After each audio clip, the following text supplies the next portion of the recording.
So you're recording now, you're good. All right. Well, welcome to class 4. Objection handling your fee at your price and terms. We don't lose internet this time. Oh yeah, that's right. It happened right. We lost power twice, what, yesterday or the day before? Yeah. Was it Tuesday, wasn't it, or Wednesday? Wednesday. It was Wednesday. We had a champions event live.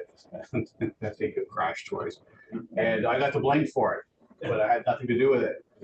I have a space heater in my office that sometimes trips the power, but I can guarantee you it was not me. My space heater wasn't even plugged in, right? So yeah, we won't have that problem. But so today is called, it's called objection handling. But I always like to use the word question handling as opposed to objection handling. But that we use in our industry, and all the trainers, they talk about objection handling, or in any industry basically. And I think that's using those types of fear words that we talked about in class 1. When we think of objection, it instantly puts us in a defensive mode, and almost like we're going to counterpunch somebody to try to knock them out, versus it's question to me, right? That they have questions. And in this case, we're going to talk about our fee part, which is, quite frankly, unless we're going to run a charity, it's why we're here, is to be able to run a valid business that is, profitable at the end of the day. And I'm going to do a little bit of breakdown on where the money goes, and then I'm going to do, I call it the commissionectomy, right? So it's kind of like a lobotomy of the commission, and to see actually what that looks like financially as you reduce your fee with your listing site, right? I mean, it becomes significant when you start reducing that fee, and when you get into that habit, unfortunately, that's the type of referrals you're going to get. Hence why, if you look back to my class last week, and specifically the page before this one, page 55, morning. That's why I actually implemented the fee for service plan, right? I didn't want to have to constantly be in these objection handling, question handling scenarios. You're still going to run into them when you have a fee plan, because maybe they're going to want to negotiate, some of the services out in the different plans, but that's a totally different reality versus wholesale. You're negotiating from scratch without anything on paper. So today we had a couple of things happen. Yesterday, I should say.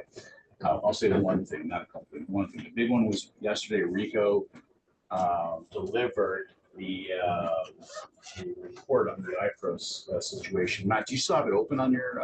I can get it real fast. Yeah. So if you go to Rico's website, they received the report from the law firm Denton's a couple of weeks ago, and it was confidentially sent until they were able to go through it. And finally, last night or yesterday, so if you go to Rico's website like that and go to the full report, it's a 57-page report from Denton. So that's the law firm.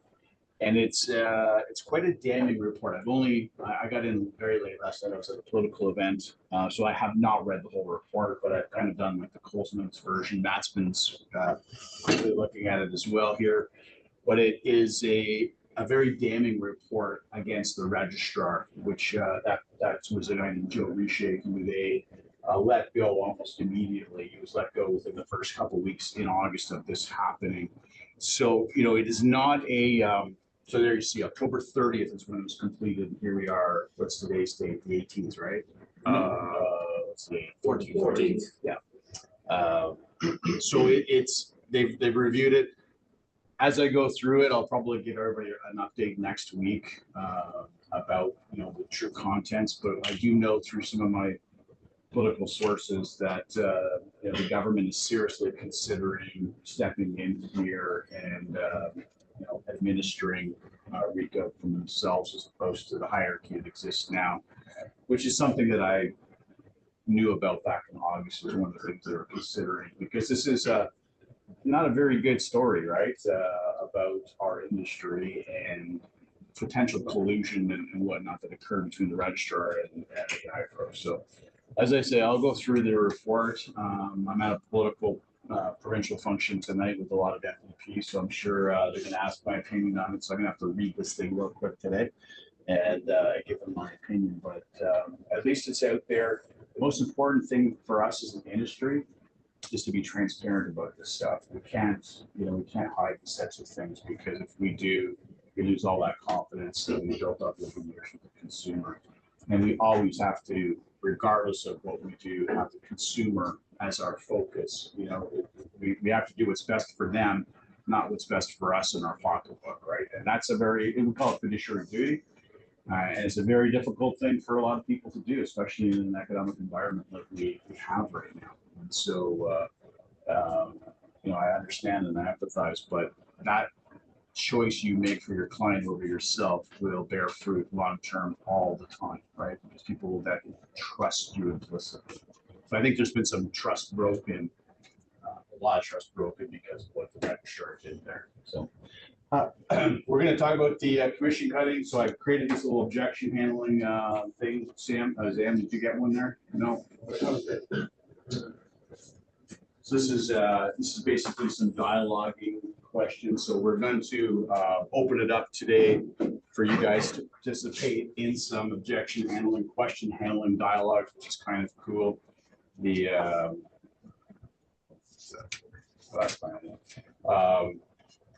that it's really going to be up to you. We're going to do a little breakout for you guys where you can practice for 15, 20 minutes. So I'm not going to throw you right up and here do it. So you guys can pick whoever you want to work with.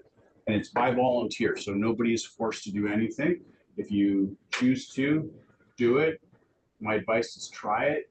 Nobody's going to, make fun of you. Nobody's going to pick on you. If you make mistakes, better make mistakes here in the room than out in the field where your fee is at stake, right? So it's basically just have some fun with it and enjoy it. And I always mention this to people because we think, today, this is such a new, novel thing that commission cutting just, reared its head in the last 5, 6, 7 years. But it's not true. And Matt sent you this document that I think was that this morning. This morning? Yeah, so this is a commission cutting report by Mike Ferry. Now, the last name may sound familiar to you, being Tom Ferry. We've met him a few times. This is Tom's father. And so Tom's father started training realtors back in the 70s and is still at it today. In fact, he just had an event. He had an event the same week that we had Tom Ferry here with us, same week. And so Tom's dad, Mike, is an old school trainer. And I got this report in 1998. So we've been talking about commission cutting going back then and even before. So you all know I got my license in 92. It's always been a topic of conversation. So it's not new. And what we need to understand, because it's not new, is that it's going to continue, right? So we're not going to wake up one day, there's not going to be people that are going to have questions about your fee, but it's kind of a neat report, 27 years old as a report, and some interesting kind of tidbits in there. Today, we'll cover off what it looks like when we do eliminate and cut some of our fee and what that means to your pocketbook. And then, like I said, we'll get into helping you guys do some role playing. Make sense? All right. So if we can bring up the presentation, Matt. Again, today is light on me talking, going to be more about you guys doing your thing. Oh, wanted to point out you made a comment about the buying feedback form. So do you know the buying feedback form, Matt? It should be on, let's see what page that would be. 36. Page 36 on my workbook. Yeah. Yeah, there it is. Yeah. You just bring that up for a sec, if you could, Matt. Sorry, I'm making Matt work today. So go ahead, tell us your story. Tell us how that worked. I had like 5 showings yesterday. I try to cap it at 5. Otherwise, they get confused. They don't remember if they saw each house. Yeah. But after each one, I was like, all right, well, let me know what you like, don't like, all your feedback. And they had fun doing it. They actually appreciated that form. It was attached to each listing that I printed out as well. Amazing. So it was really good to kind of review it at the end and go through with what they liked and narrow down the choices. Yeah, awesome. So that's the form we're talking about, page 36 in your workbook. I think I mentioned to you when I talked about that form about the one trial we had, the court case, where the buyer client was making the allegations in their claim that our realtor didn't show them the type of property they were looking for and the price range they were looking for in the area they were looking for. This was all part of their actual claim. And when we went to trial, we actually went to trial. Of course, we had this as evidence. We had, 10, 15 of these feedback forms in their own writing, and they were 8s, 9s, and 10s for most of the categories. And so that buyer's claim, you can imagine what happened to it, got tossed, right? And of course, what had happened there is that buyer had gone and bought with somebody else. And so we actually had filed a claim for the fee, and that was a counterclaim that, well, we didn't do this, which is going to happen, right? These people you have these relationships with that you think are beautiful relationships. Once money becomes part of the equation, they most of them quickly become not your friends anymore, and they start to make these allegations. So it's great that you're using it. Highly recommend everybody add that to your showing package when you're out showing. I'm not sure how you guys go about it, but I used to actually print out a copy, not the broker's copy for them, but the client copy, right? So that there's a difference in how you control the listing. And so they would also get this as part of it. And so I would have them fill out that form. They'd get to keep the listing, and I would take that and keep that in my my kind of. This should be behind the listing, or it can be a separate sheet as well. It's up to you. I stapled them together, and so I would hand it to them, and we would go into the property, and I would ask them to fill it out at the end of the showing. Well, it's top of mind, because your point and my point, these properties can blend into each other. Like you think, oh, this one's got hardwood throughout. It's got Wolf appliances and Sub-Zero fridge. But then you think it's from the other one. So it's better to document it. And as I said before, it helps you determine what they really like, right? They're gonna, they'll rate something low that is hey, I don't want this. I don't want to be backing onto, power lines or something like that, right? So that's a big, hey, avoid those types of things for me. But thanks for sharing, and highly recommended we all take advantage of some of this stuff. Do we do it on a practical terms? Do we do that for rentals as well?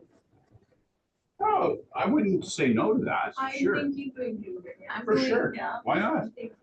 I'm always about differentiating yourself with others. And so if they're out there working with other people that are not doing anything unique like that, subconsciously they're like, oh, that guy is different.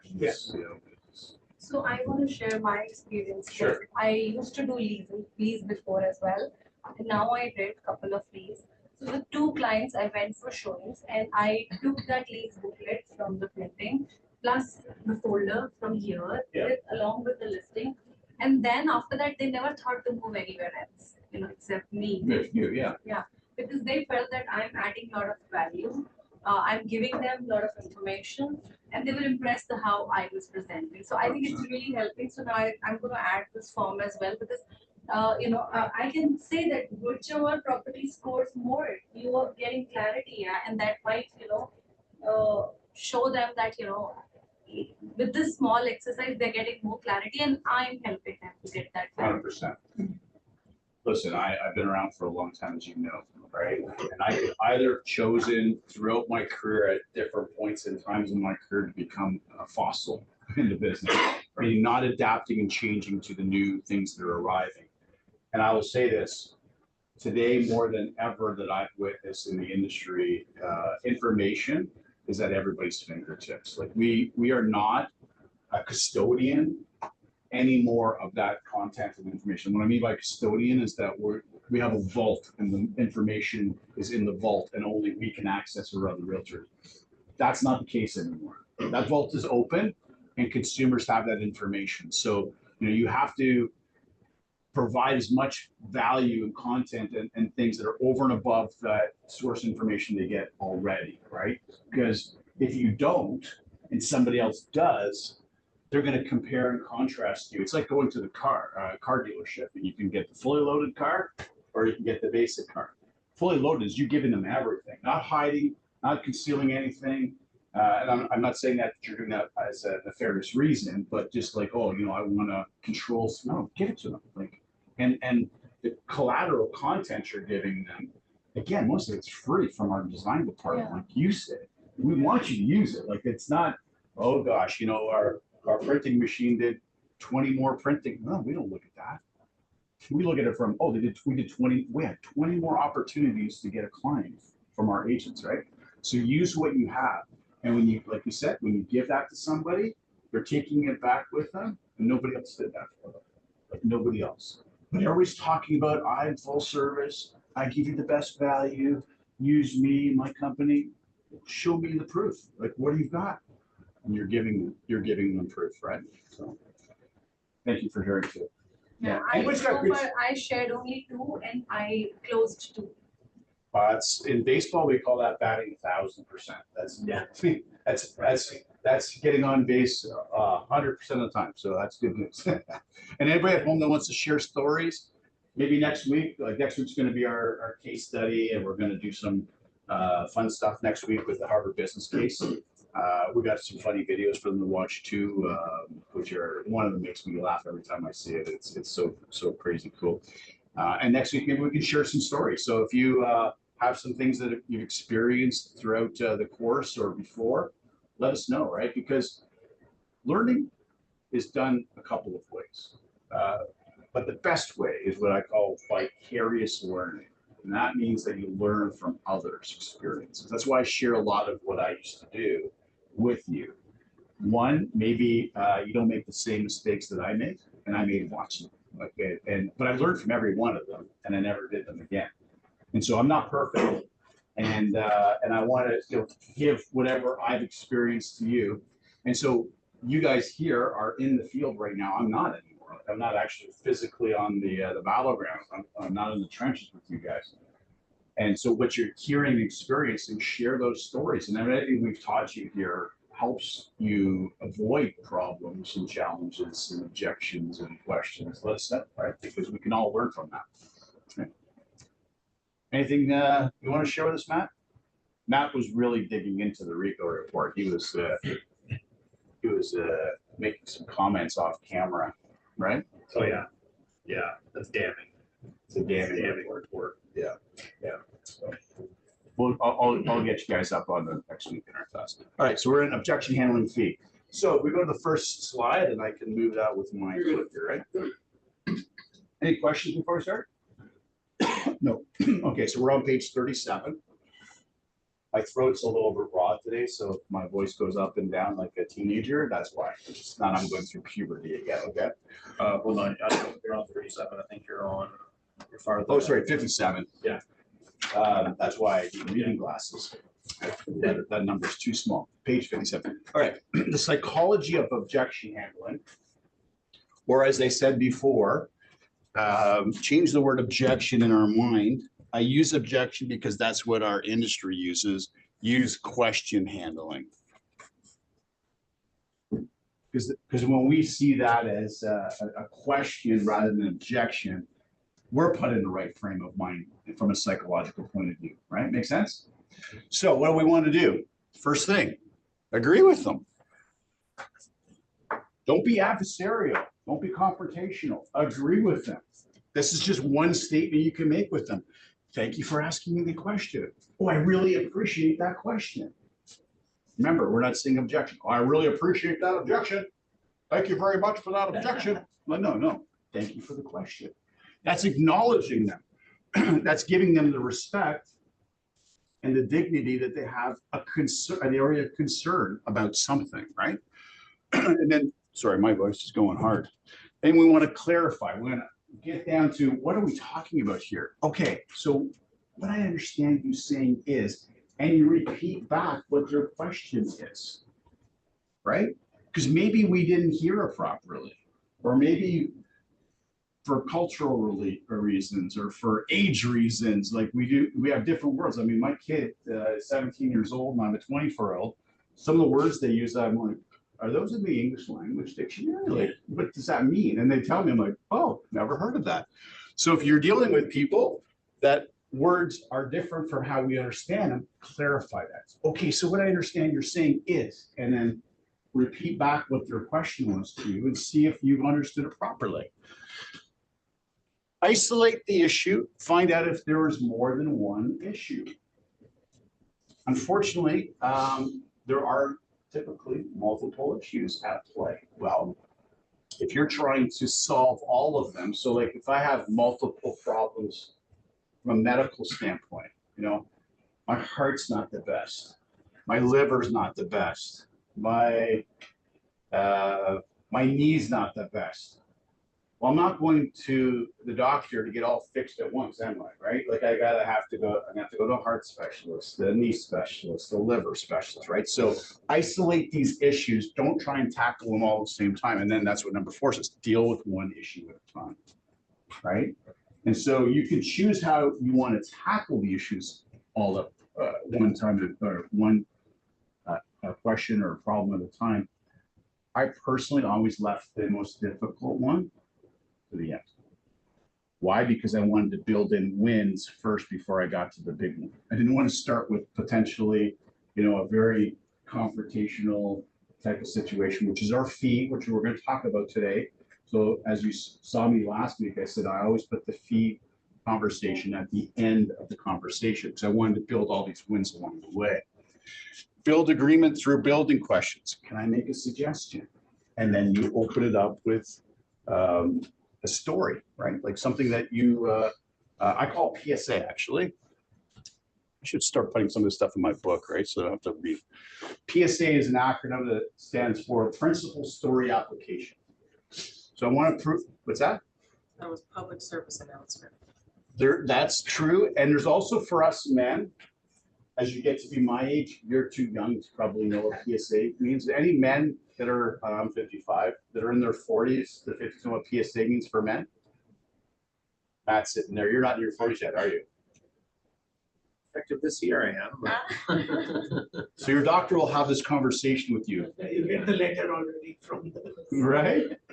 So just you and I that are 40 Yeah. years old? Yeah. Oh, I'm 55. So this is for men that have a cancer that we will probably, if we live to be in our 90s, we're all going to get as men, right? And so it's a test, a PSA score, and the other one's 50 actually. Right? You get it at 50.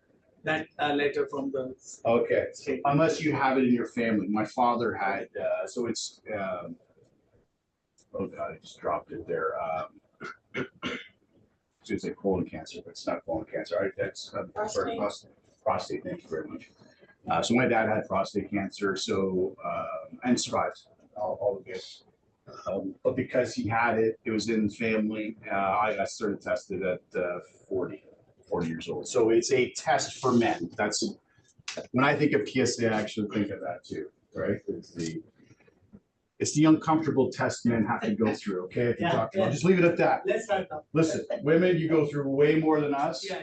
Like, no, I fainted when my daughter was born, when they put the epidural in my wife. Not the epidural, sorry, it wasn't even that. I left the room for that. They had to give her IV.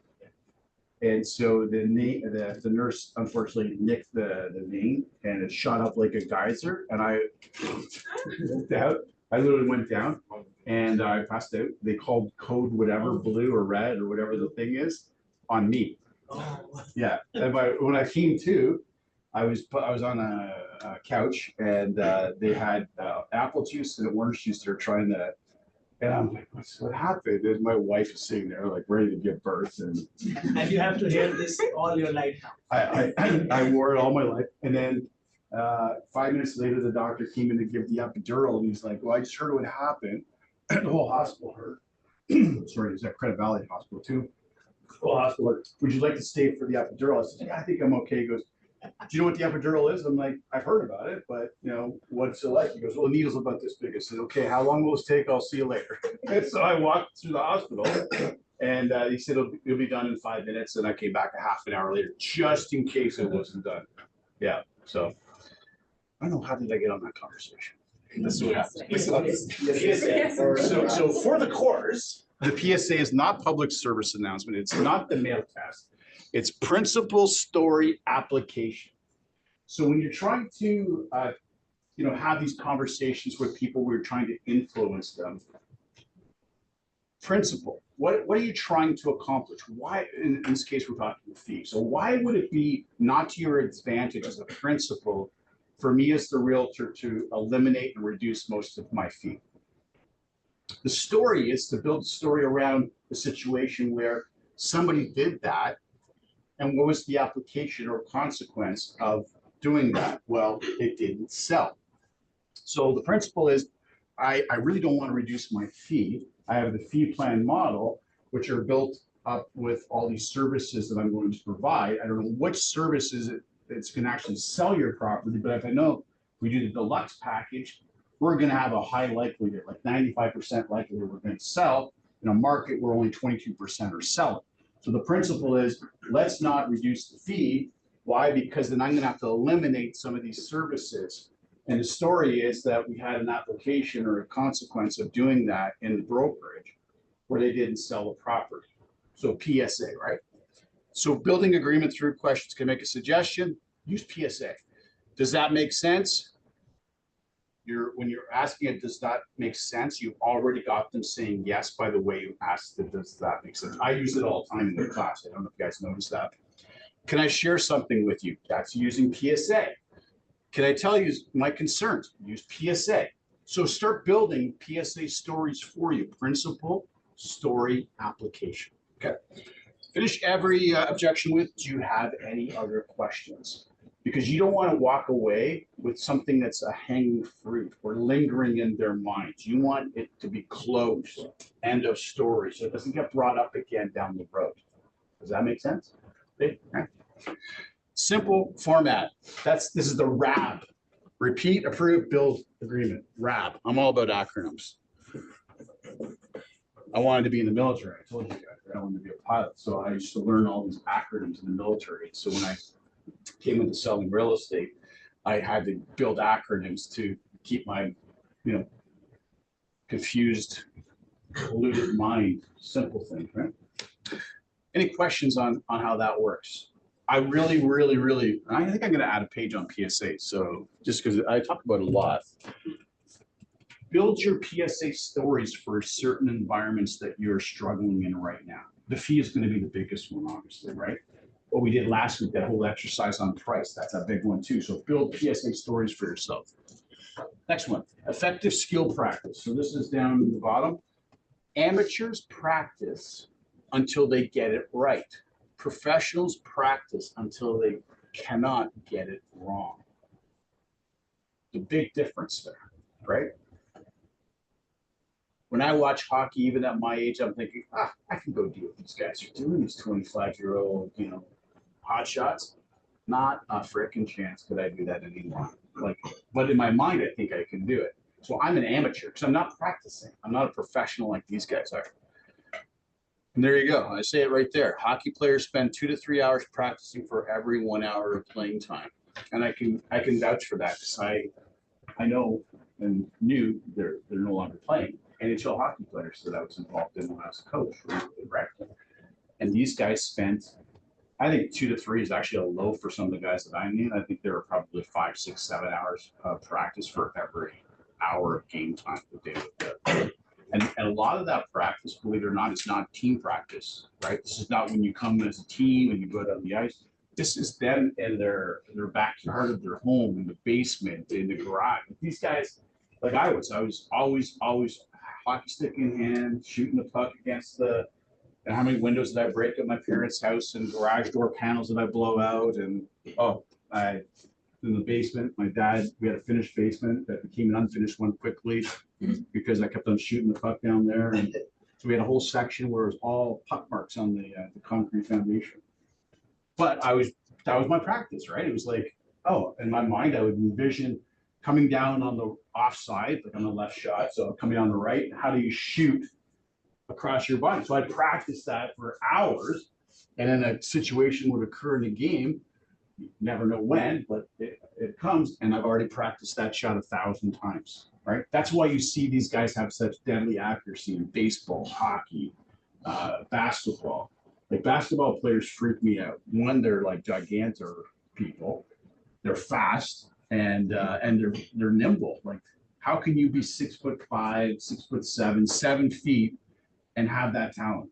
It just blows me away. They, to me, and the endurance for them to run up and down the court, it's just crazy. Anyways, how many hours, this is a question for you to ask yourself, answer for yourself.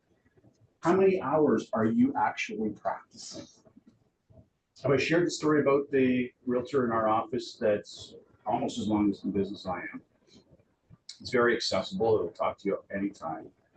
That practices every morning, comes in, he's on a call with top realtors across North America. I told you that about that story? No. Okay, so we have a realtor. He's been a Chairman's Club guy. This year we're submitting him for Chairman's Club again. So that's anybody that's gets an income over $1,050,000, right? Goes into the Chairman's Club, and this guy works in this office. And every morning, this guy's in here at 7:30 on a call with other realtors in North America. And I think he's got a group of 10 or 12. And what do? Objection dialogue. And so one's a seller, one's a buyer, right? Sorry, one's a seller, one's the realtor. And they're doing dialogues with each other at 7:30 in the morning, Monday to Friday. Crazy, right? In this office. In this office. Yeah. Yeah. I can't give his name out. He is shy, but when you get to know him, he'll share the stories with you, right? So that's up to you if you want to try and figure out who that is. You have to just reach here 7:30 and then we find. You'll see him and parts of his team here for sure. They are always here. I sometimes get in here at 8 in the morning, and they're here before me.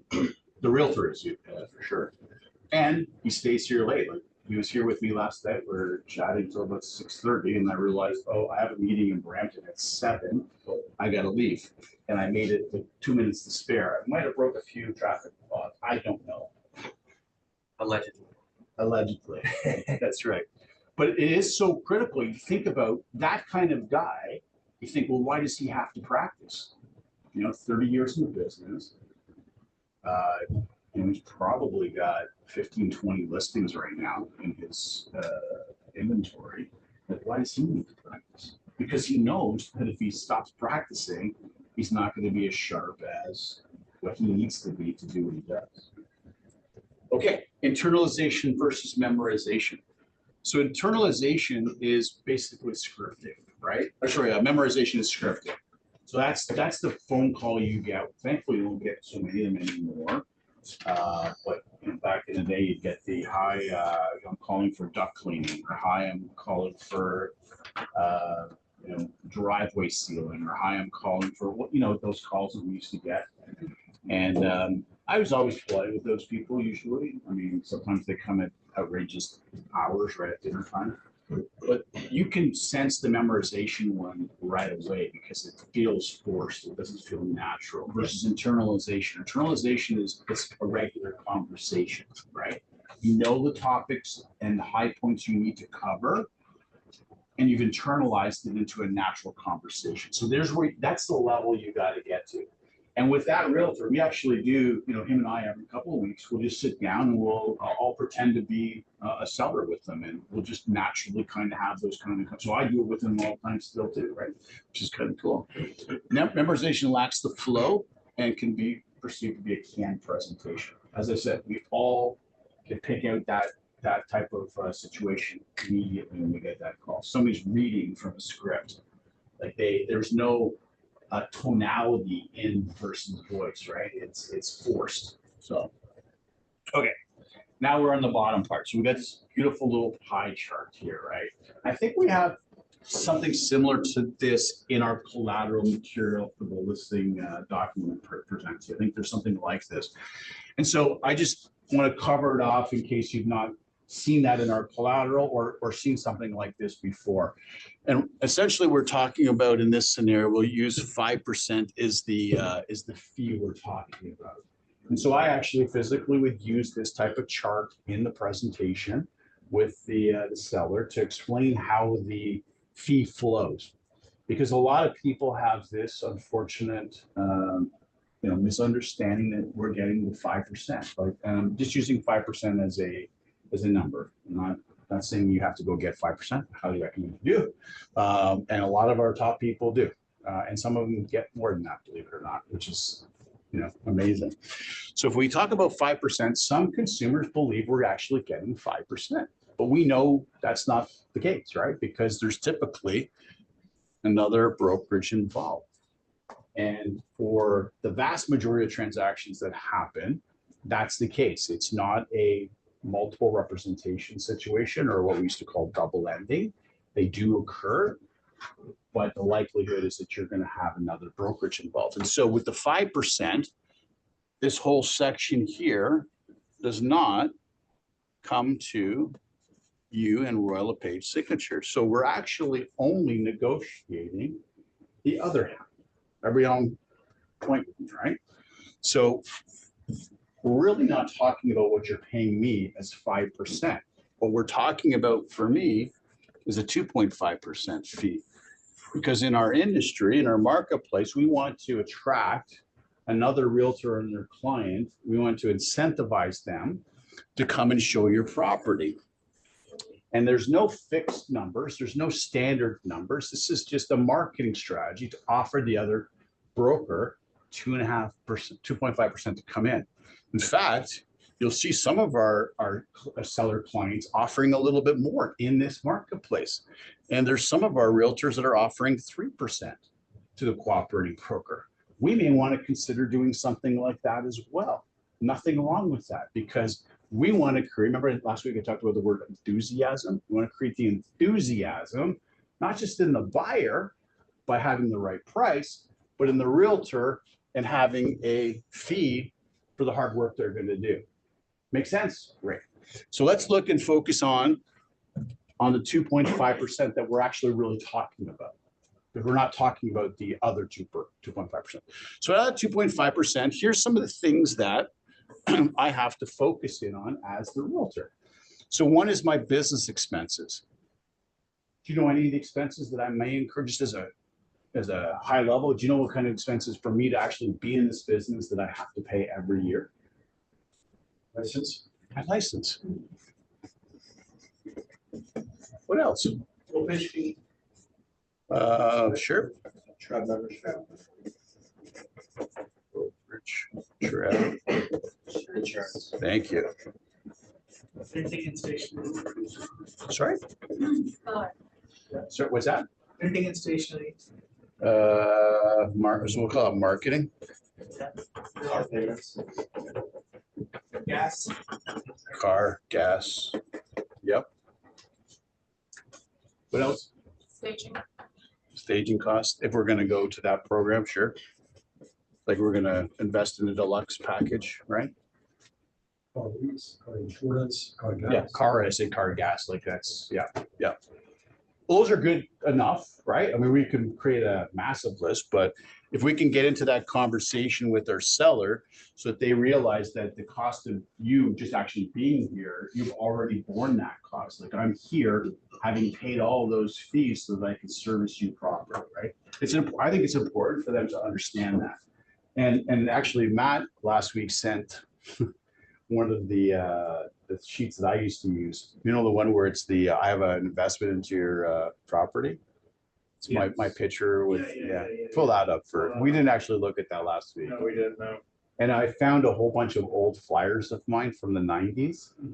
I've got them in my office. So maybe I'll bring them for the giggle part next week that will the finale to show you some of my pictures. You're gonna laugh at this picture, by the way. I think I'm like 27 here, 26.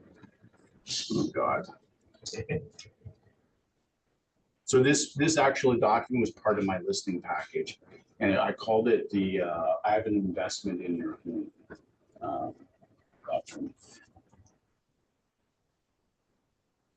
Which kind of dovetailed into what we just did there for the business expenses stuff, right? That I have these investments. I had a goatee back this day. Yeah, there it is. I have an investment in your home. So a lot of people do not work on a fee-based or commission-based platform. Most people are salary, right, or hourly. And so what I did with this document was to put into a perspective. Yeah, exactly. This, go back down for a sec. No, down. like that, or up. Oh, geez. This used to be a logo Royal LePage Canada came out with, and they got sued by Petro Canada. And we weren't allowed to use it anymore, but we were, I guess, under a lawsuit when that came out. Yeah. Petro Canada said it looked too much like Petro Canada. They said you could just put the word Petro, I'll just put PC there. Yeah, so Royal LePage had to just, I thought it was a brilliant, I loved it actually as a logo. Anyways, if you can go up there, Matt. So this was, pardon me? Petro did, yeah, we had to scrub it as a company, Royal LePage Canada did. So if you look here, how I did this was to break up in a salary hourly kind of comparison for them to understand what it looks like from my perspective. So, you know, I'm here visiting you, it's 2 hours. You know, I look at that as being an investment in the relationship, but that investment for me actually is not free. Like it's 2 hours of my time. And so I don't know if I put down in the bottom there, Matt, does it say what I base this on, a 70 or 80,000? Oh, sorry. So this would be probably like 1997-ish or 96, 97, 98 kind of time frame, right? So saying 85,000 at that time probably would be saying, well, I don't know, 200,000 today, maybe, if you did an inflation adjustment. Maybe not so much, man. You could probably use it, go on Google and say, what's inflation adjusted 2025 versus, you know, 1997. Anyways, 85,000 wasn't unreasonable to say at that time to be a professional. And so all these numbers are based upon that, working a 16-week listing period, and all estimates are based on typical marketing time, right? So I would distill that down so that they could compare that to what they're doing where they go to work, right? So were they working at the Chrysler plant in Brampton? Were they working at, there was a Ford plant back in the day in Brampton in the 90s. And they could actually compare and contrast the time that I'm investing with what they're actually doing themselves. And of course, yes, it looks like it's free for me to come there and spend 2 hours with you. But based upon my career here, my profession, you know, that 2 hours comes at a price and cost to me. And so this was just documenting some of those things. If you bring the whole thing into Matt, bring it down there. So you have this in your handouts from last week. You may want to consider doing something like this with what you do, right? So you just break down, here's the various things that I'm doing. And you know, you may have higher times, you may have less times, you may have a higher value, a lesser value. But for me at that time was to show them that I'm actually investing really into your property. And in this case, it was $5,100. This was an actual one that I used. I can't remember what the property was or anything like that, but I had found that a couple of years ago. I've used it ever since, right? So what happens when you move, you know, I've moved a few times in my lifetime, you lose things and things get thrown out. And so a lot of things that I had got thrown out, but then I found this box a couple weeks ago with all kinds of other stuff in it. Ooh. All right, take that down. Yeah. Any questions on that, by the way, for me? Kind of cool, right? If you do it, it takes some thought, takes some time to create that. Again, doing something different that nobody else is doing. It's just an idea, right? Okay, so we did all these business expenses. Then we talk about this thing called taxes. And in Canada, the privilege to live in our country is that we get the benefit of having to pay some taxes in our country. And of course, it's based on a sliding scale. The more you earn, the higher the threshold. And so, you know, whether you want to go into that type of detail with your clients, I never did. If you choose to, go ahead, knock yourself out. But it's important to let them know that out of this 2.5%, that we're really talking about. We're only talking about 2.5% because remember, cooperating broker, we want to make them enthusiastic about this. We want to induce them to come in with their clients. So we're talking about this, and I do have to pay taxes, no doubt about it. And then I'm left with the realtor net, which is this portion here. And so when you really distill it down, taking the expenses, taking the taxes at 2.5%, what do you think your net's going to be? Your net. Maybe 1%. Would you agree? Yeah. 1.25? Yes. 1.5? Whatever. Half of 2.5. So let's say realtor net is 1 to 1.5%. out of that. Again, each and every one of you, because you're running your individual business, it's going to be different. Some of you might be below 1% as your net. Some of you might be higher than 1.5% on your net. This is for you to figure that out. So then when you look at that, you go, okay, so Mr. and Mrs. Seller, what we're really talking about by reducing the fee by 1% to 4% listing instead of 5 is my realtor net, is what we're talking about. But I would be so bold to say that. We're talking about what I'm left over with, right? The net. And you can appreciate that I'm in the business, I'm running the business, and I wouldn't be able to continue to run the business with the service level and outcomes that I'm doing by running a business model like that. Would you agree with me, right? So you're literally putting in their face that you're not a hobbyist. Have I used that word with you before? You're not a hobbyist. Hobbyist. I don't even know if that's a real word. Or you treat the business like a hobby. I'm not here to treat your house, the single largest investment you probably have, like it's my hobby. Do you want to hire somebody that treats it like their hobby? Because I work full-time in the business. I put in 50, 60 hours a week, not 10. I stay in touch, I stay on top of everything that's happening. This is not my hobby. My hobby is going to the gym. My hobby is collecting china. My hobby is knitting. Whatever your hobby is, but it's not selling real estate. Can't impress that upon you enough. Again, this is stuff that you can work. Remember last week we did that interactive with the seller with my charts? This is also something you can be interacting with them when it comes to. So last week we did price. And the other big conversation is your fee. So when you move to this part of your presentation, start using these charts and doing them interactively with them. Okay? It's more than just saying, it's showing. It's show and tell, right? I could say to you, I'm all this in a bag of, what's my wife's, I'm all this in a bag of chips or something that they're saying. English, and I'm like, okay, whatever. So all that in a bag of chips, is that the same? Okay. She uses it all the time. I don't even pay attention to the words. I'm like, okay. Yeah, she does. Anyways, this is for you to show and tell them, not just say. Okay. Next slide. This is where I do the commissionectomy, I think. Yes. Well, before we start the commissionectomy, it's the whys. What's the first thing we talked about 4 weeks ago? Was it 4 weeks ago? Wow. What was the first thing we did? Why did you get into the business of real estate? Remind me some of the reasons why you got into real estate.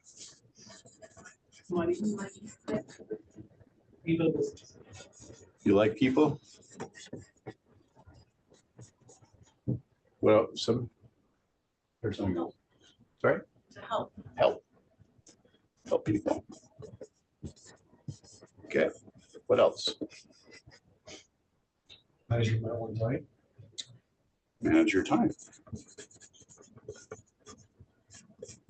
Generational. Yes. It's one of, if not one of the most significant industries in Canada. Yeah, it's a.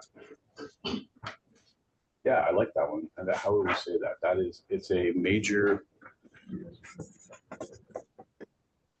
economic sector. Touch points are so many. Not only like 100,000 agents, but so many. Yeah, I like that. So major economic sector is a very interesting one, and it's become more so. And it really was, I think, during the pandemic, our sector was one of the only sectors that kept us and got us through the actual pandemic. Like it really was that significant. I always like to say money, and the other one I always talk about is be your own boss. Right? Those are your whys. So I'm bringing you back to a month ago and bringing you back to when you physically probably signed up to your courses with, I guess, what's new? Is it Humber? When you signed up for Humber, you didn't just figure, I'm gonna throw $5,000 away, right? You thought about why are you doing this, right? And so some of the whys that are there here may not be the whys that you chose, and that's fine, as long as you know what your whys are. Because you have to connect your whys to what we're gonna go through next, which is the consequences of you cutting your commission, cutting your fee. So the first slide is a healthy business. And we're calling this the commissionectomy. So this is a healthy business. This is a 5% listing. So when you see 2.5%, that 2.5% is actually your side of the 5%. Okay? Not that you're charging 2.5% for the total commission, okay? So this is 2.5%. This is your side of the business. Now, I created this and I've never changed it. I created this when I worked for Royal LePage Canada, because I used to be the area manager for all of Mississauga for Royal LePage Canada corporate, right? And so this goes back to probably 2010 or 2011 or 2012-ish, somewhere around there. Like we're talking 13 to 15 years ago. And $400,000 was a typical transaction back then. We're over $1 million right now, right? Like we've done that double and then some. But that would have been around that time, your average sale price. If we could all go back in a time machine, how many pieces of real estate would we all buy at $400,000, right? Do you think 15 years from now, because I think I did this in 2010, so we'll call it 15 years ago. So if we could go today to 2040 and say, I'm in 2040, I'm looking back to 2025, do you think we're going to say the same thing that, oh boy, I wish I could have bought some real estate? 100%. 100%. What's the average appreciation of real estate if you go back 100+ years in real estate? So if we do time, we did value. That chart is going to look like this. We're going to say this is 1925. We're going to say 2025. This chart's going to look like this. Right? I mean, I don't know what the years are, but that's the Great Depression, maybe. Okay, it's going to look something like that. Okay? But really, you got to look at what does that look like when you even it out, when you average it out.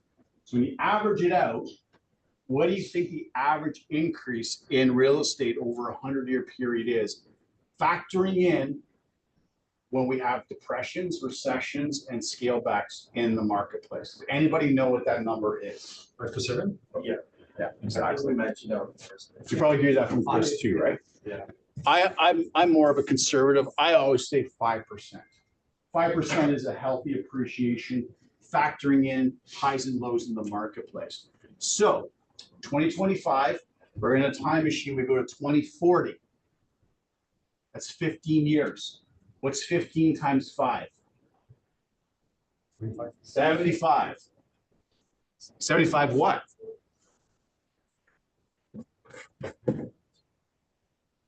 So what's the average sale price right now? Say 1 million, let's say. Say $1 million? Yeah. 75% of that. What's the, so if you know that it's going to be the case in 15 years,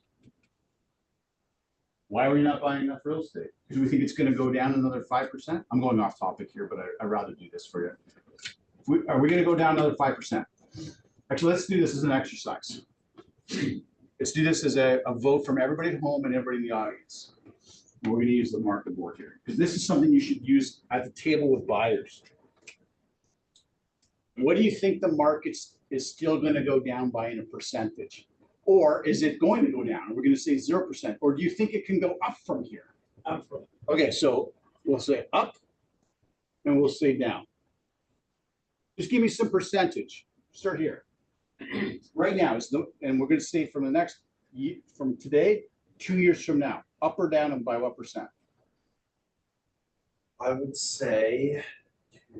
And people at home, if could we get people to write in? So today, November, what's it again, 14th, to November 14th, 2027.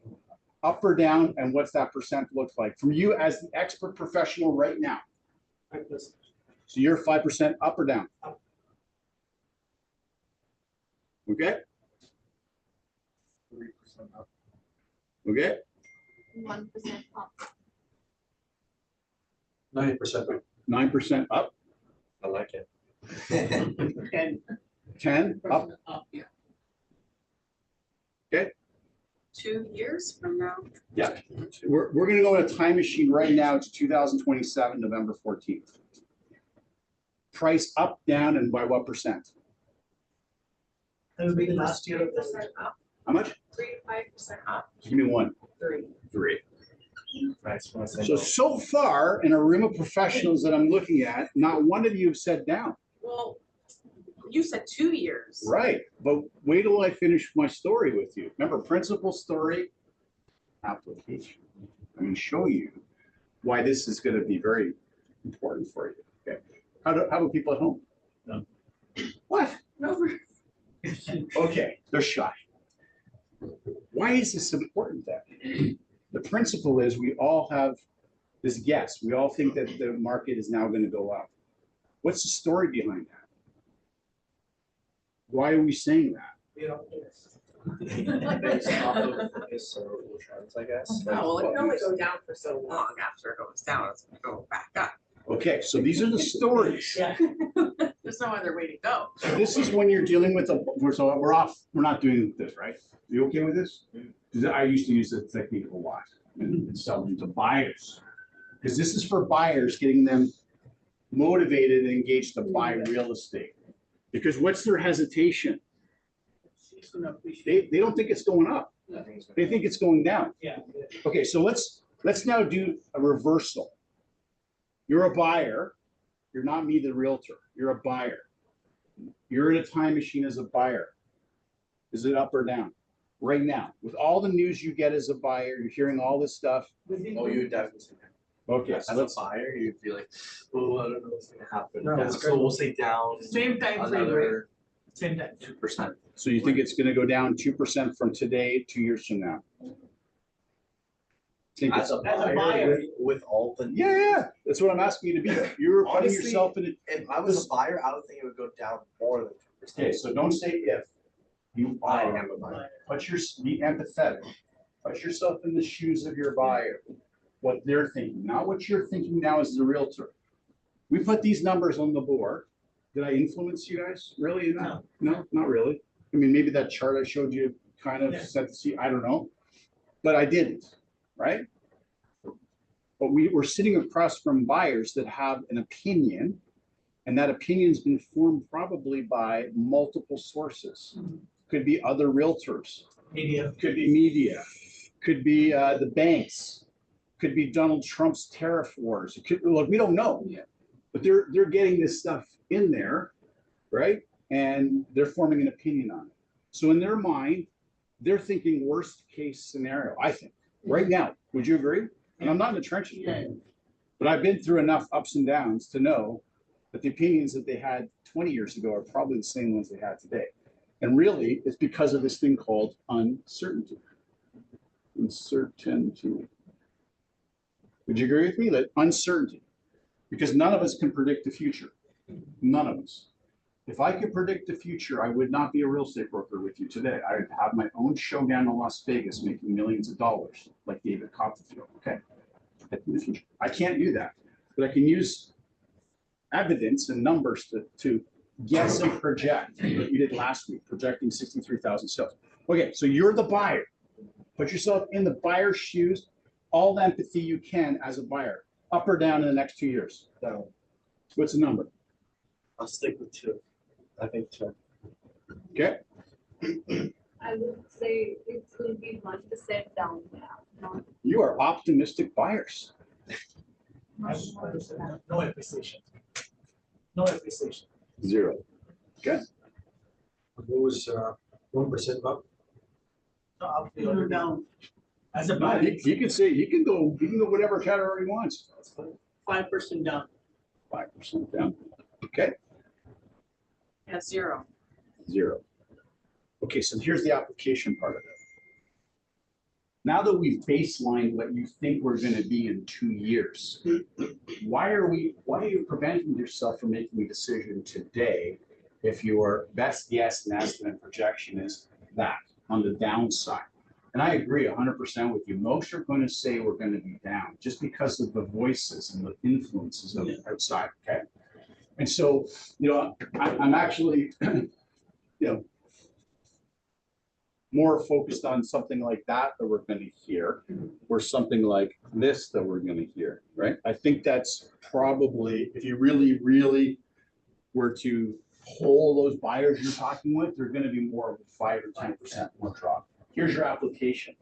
Okay, Mr. and Mrs. Buyer, if you believe the market's still got another 5% to go down, why not get in the market right now with me? Find the property that is your dream home and compete with no one, because right now, only 22% of all homes are selling. So you have no competition right now.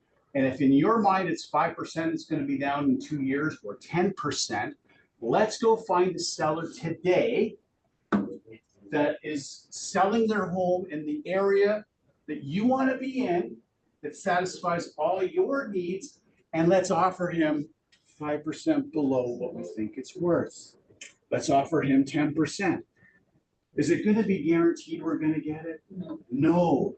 But right now, you have no competition. You don't have to worry about 2 years from now. Who knows what it is? Donald Trump's no longer the president, maybe, and the world's all good. And now all these buyers that have been sitting on the fence for how many years? 6. This thing started in what? 6 years. It'll be 6 years. 6 years. I have a question. Hang on. 6 years. Why don't you right now, with all the peace of mind, without any other influence and competition, go out and find that property that's your dream home, and let's offer them 5% below, because you've already told me you think it's going to go down 5% in 2 years. That's the conversation you need to have with buyers. When I used to do it that way with buyers, it was like, you're right. Why am I fixated on what everything is happening right now? All these experts, they're telling you it's going to be a crash, it's going to be this, it's going to be that. Okay, you told me you think the crash is going to be 5% more or 10% more. Let's go find the one that's ready to sell it to us. And we will find somebody, believe me, you will, because somebody has to sell in the area for the type of home you want to buy. Let's go find it. That's your application. Principal, story, application, right? Will you guys ever forget this PSA that I just taught you and some of the others? No. It's up to you now to implement that in your business. You had a question? I had same similar kind of scenario a couple of months back, wherein I got one buyer. He was interested in buying the condominium, and I showed him it was listed for 400,000, and then he said, "I think the market is going to go down." He liked it because it was not upgraded one, so he thought he's going to invest another 50,000. And then the last sold was 500K. So he, when we were putting the offer for 400, because I spoke to the listing agent and he said anything above 4, I'm okay. Yeah, so I convinced him that anything above 4, even if we add 5,000 extra, I can convince him. But then he had doubts, and then I said, okay, fine, no worries. Tell me, what do you think?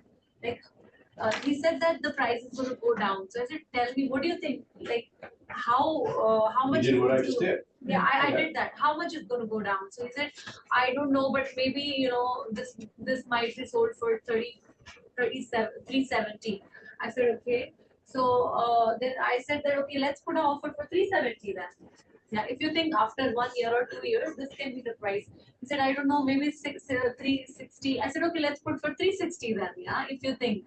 So, but then, he was scared. No, I don't know. I said, market is not going to market is not going to crash. It's not going to be like on 0. So if you think it's going to be for 350, let's put an offer there, yeah. Sure. So whatever you're thinking after 2 years, the price would be, let's do. But then still he didn't do it. You were not ready probably. He was 100% ready. I showed. Well, he I don't went to think he the was, if he's Yeah. not going to, if you keep on scaling down, let's try this, let's try, and he says, no, no, no, no, I don't think he's a bona fide buyer. And I think He's not motivated to buy. you allowed him to dictate. That was, How?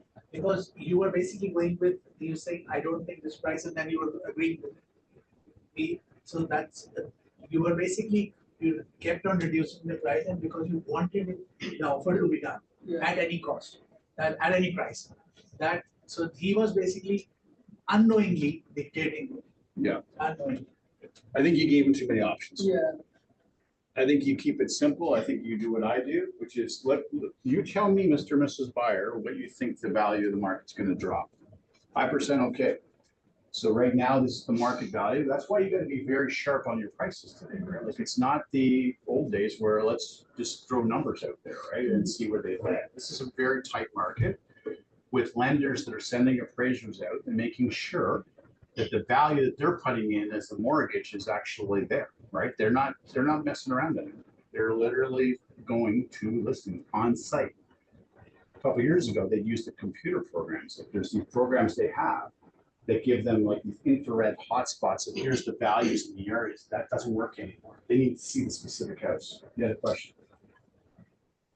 The 5%, right? Let's say the house that they're interested in is priced, let's say it's worth $1 million, for sake of simplicity. Yeah. It's priced at $1 million, 1.1, so it's overpriced, right? Would that 5% apply to the listing price? No. Or would it apply to the market value? Yeah. Okay, thank you, that's what I was thinking. 100%. Yeah. Anyways, use that as a, on the buyers. I know we're talking, I don't know how we got off that, but some stuff just comes to me and I remember what I used to do. I think it's very critical because buyers right now need that push, right? And this is just and it's a push in the right direction. Because remember, we also just did the exercise, what we're gonna look back in 2045, 15 years from now. Are we happy with what we've done? Most people, you know, they live in their home between 7 and 10 years is kind of like the itch cycle in real estate. So even if we went out to 2035, you know, we used the 5% increase, that's 50% value return on $1 million. That house is worth $1.5 million.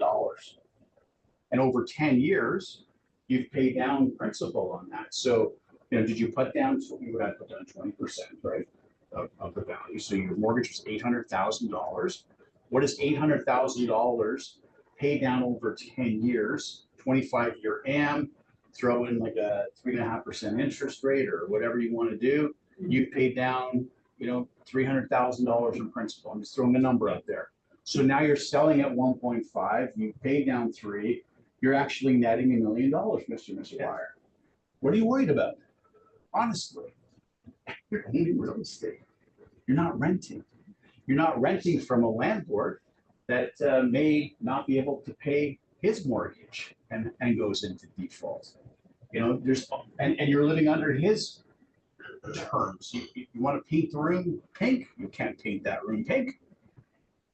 You have to live and abide by their rules, not your own rules. Anyways, I know we went crazy. Healthy business, commissionectomy, 2.5%, $400,000 sale. We're going to talk about doing 10 transactions to earn $100,000. So this is to earn $100,000 gross commission income. You know, 15 years ago, 20 years ago, 25 years ago, 30 years ago, $100,000 was the magic number for realtors. That was what we all dreamed of making, myself included. When I started in 1992, 93, 94, it was like, we got to make 100 grand. I think that number should be higher today just because of the values, but still, we'll go with $100,000 gross income. We're all online with that means, right? It's not your net. So you're at $100,000. Remember the pie chart we did, right? The expenses, business expense. We're going to say, and you can put whatever number you want in to analyze your business, but I'm saying 35% is your business expenses. So you're left with now $65,000. We're going to impute a 32% income tax. Now, I'm aggregating more than just income tax in there. I'm going to say, you know, you got some probably HST purchases, like just call it your taxation, okay? 32%. So out of the $100,000 that we had as our number, which we thought we were putting in our pocket, we're actually in a healthy business netting 44,200 in how I've done it. You may only have 20% worth of expenses, which would be $20,000, okay? Not 35, that would, you'd increase this by 15,000. See what I'm saying? You figure that out for yourself. In this case, it'd be $59,000 is what you net if you're only, 20% expenses, right? Healthy business. Still probably shocking to you to go, oh, I'm only netting that kind of money when I made $100,000. Well, yeah, that's the price you pay when you live in Canada because we pay taxes, we have expenses. You got to pay your license, your insurance, your brokerage gets a little bit of the pie too, right? Your marketing, your this, all these things are going in there. All right. The next one, we're going to call this a vulnerable business. And so now it's a 4.5% fee, right? 4.5. Co-op's getting 2.5%. And you remember all the conversations and dialogues we had about that, right? Why we're going to incentivize and make them enthusiastic, we're going to compensate them 2.5. So we're left with 2%. This is the 2% now we're working on. Same numbers. Again, if you want to put it $1 million, because that's the average sale price today, go ahead and do it, make it look more realistic for you today. In this scenario, we did 10 deals, same as the last one. We're now grossing $80,000, not $100,000, okay? We're still keeping the 35% business as we did in slide 1, okay? We're still doing 32% income tax like we did in slide 1. And we're left with net income of $35,360 versus what we had in the last slide, which was $44,000, right? You see that number? And so what I say here as your asterisk, it's a 20% reduction in income. It equates to a $9,000 loss of profit. And I say this, you need 3 more deals to equal a healthy business. And some people are like, no, Mike, I just need 1 more deal because I'm going to make, $8,000 basically. And I only need 1 more deal. But that's not the case. Okay. Why is that not the case? It's gross. It's gross. If you go back, if you divide the numbers of the net side, which is your profit part, by 10, this number here becomes 3,536. Sorry, do that. 3,536. That's dividing this number by 10 because that's the net profit you get out of that deal. Does that make sense to everybody? So if I've lost $9,000 because of doing this, I roughly need 3 more deals to make that back because that's my profit per deal. Understand that part of the math? Most of us don't think that way. Most of us think I just need 1 deal. I'm making $8,000, $9,000. I make that profit back. No, don't look at it like that. Look at it at your per deal profit, what you're giving away. How many of those deals at the per profit basis do you need to do to get back to the healthy business? We all understand that, right? Good. Yeah.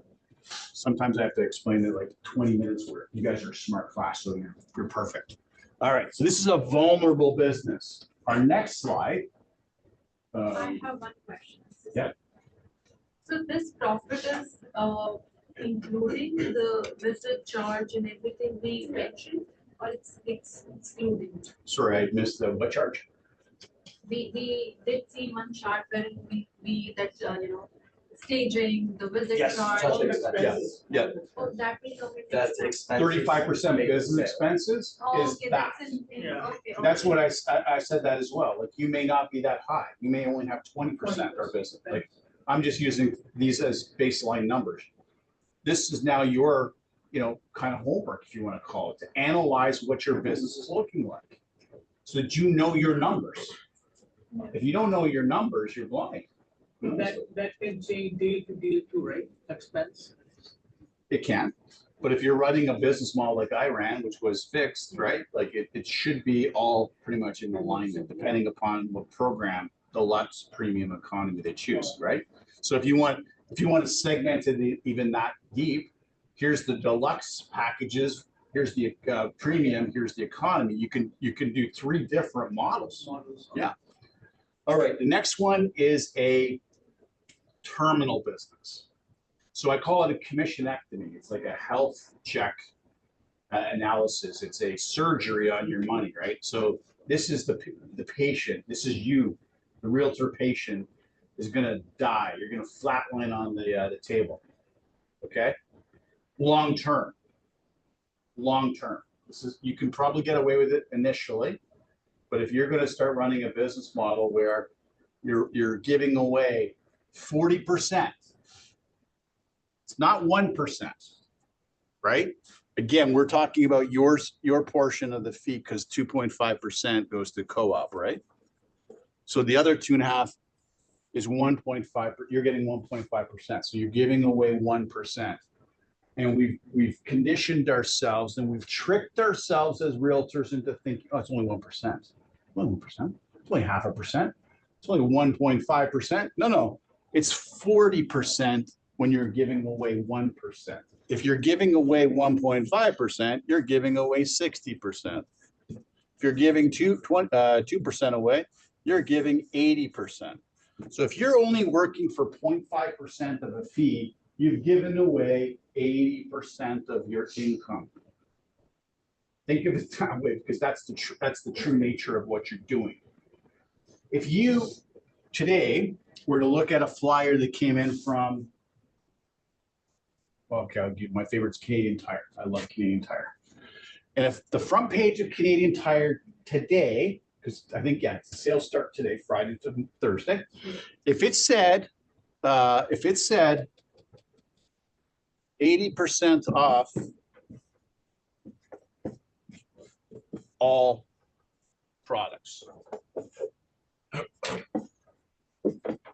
what are you thinking to yourself about Canadian Tire today? Or throw in there, it's Home Depot, it's M&M's, it's whatever, wherever you shop at. If you got their flyer and that's what the front page of the flyer said, what are you thinking about that company? Going out of business. Out of business. It's a bankruptcy. Bankruptcy. Are you running a business? Yes. Yes. And if this is what you're offering, are you going to go out of business? Yes. Eventually.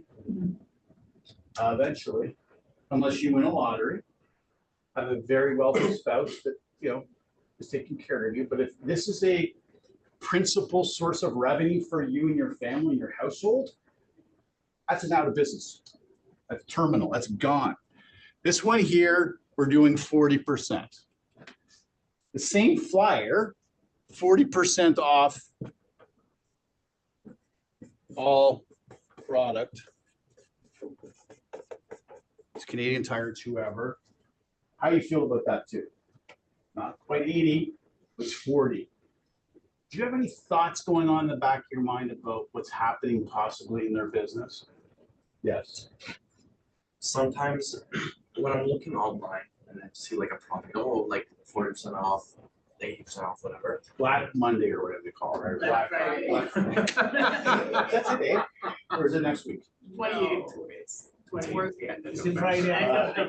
See, I don't shop enough. It's American.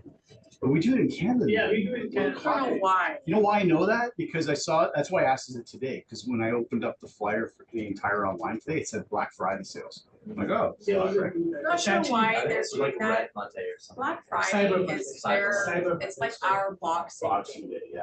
You know, like, We do both. they don't have Boxing They Day. don't have Yeah. So we're just copying them. And now We're getting in on that. we get more 6 people years to buy ago. things. Yeah, they just. More consumerism. 6 years ago, Boxing Day had better sales. Now Black Friday has better sales. Right. So we see 40% off all inventory, all product. I kind of think to myself, if you're able to give that much of a discount, what is the real value of what they're providing? Good. That's always what I think when I see a product, 40% off, 50% off. Well, is it like really worth the price to advertise? So No. right. So on your story, your PSA, principal story application, I think you can build a good principal story out of that, an application to your sellers.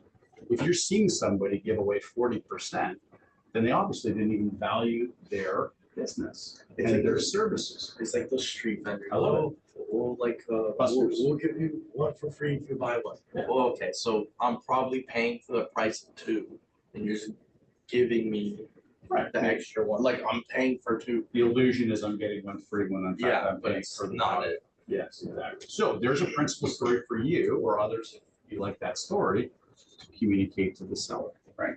40% all off products. For me, I see that. I'm thinking it's a business that's heading terminal. It's definitely vulnerable. Like, why are they offering everything off in the store? They're probably heading towards, and I'll use the Bay as an example. Yeah. This is what's happening with the Bay. And I remember and I love the Bay was my favorite store. I used to love the Bay. I used to work there. Used to work there. Oh That's man. permanent. And where? That's Oh, permanent. upstairs. Here's for what? In Pickwick and Oakville. Okay. Well, third floor men's Baby. at the Bay Square One. That was my favorite spot. I loved it. I $8. loved You remember $8? $8. I had a Bay credit card. Yeah, every time And I I got somebody to sign up for one, I yeah, get a five rewards card. $8. It was a reward card. It was blue. With HBC logo as a reward. Oh man, I'm That was hard. Canadian Tire bought the Sign assets of HBC, I'm sure. Have you heard this? Well, I saw that in the flyer. They're advertising, bringing back the Bay, the red, the blue, the yellow with their logo thing. They're bringing back the blankets and the towels. Classic, the Bay kept going. 100%. So Canadian Tire, I think, has bought the bankrupt assets. A lot of Well, people, I saw on their flyer, they were advertising HBC stuff. lot of employees went actually to Canadian Tire. So There you go. it's probably their ideas. Yeah.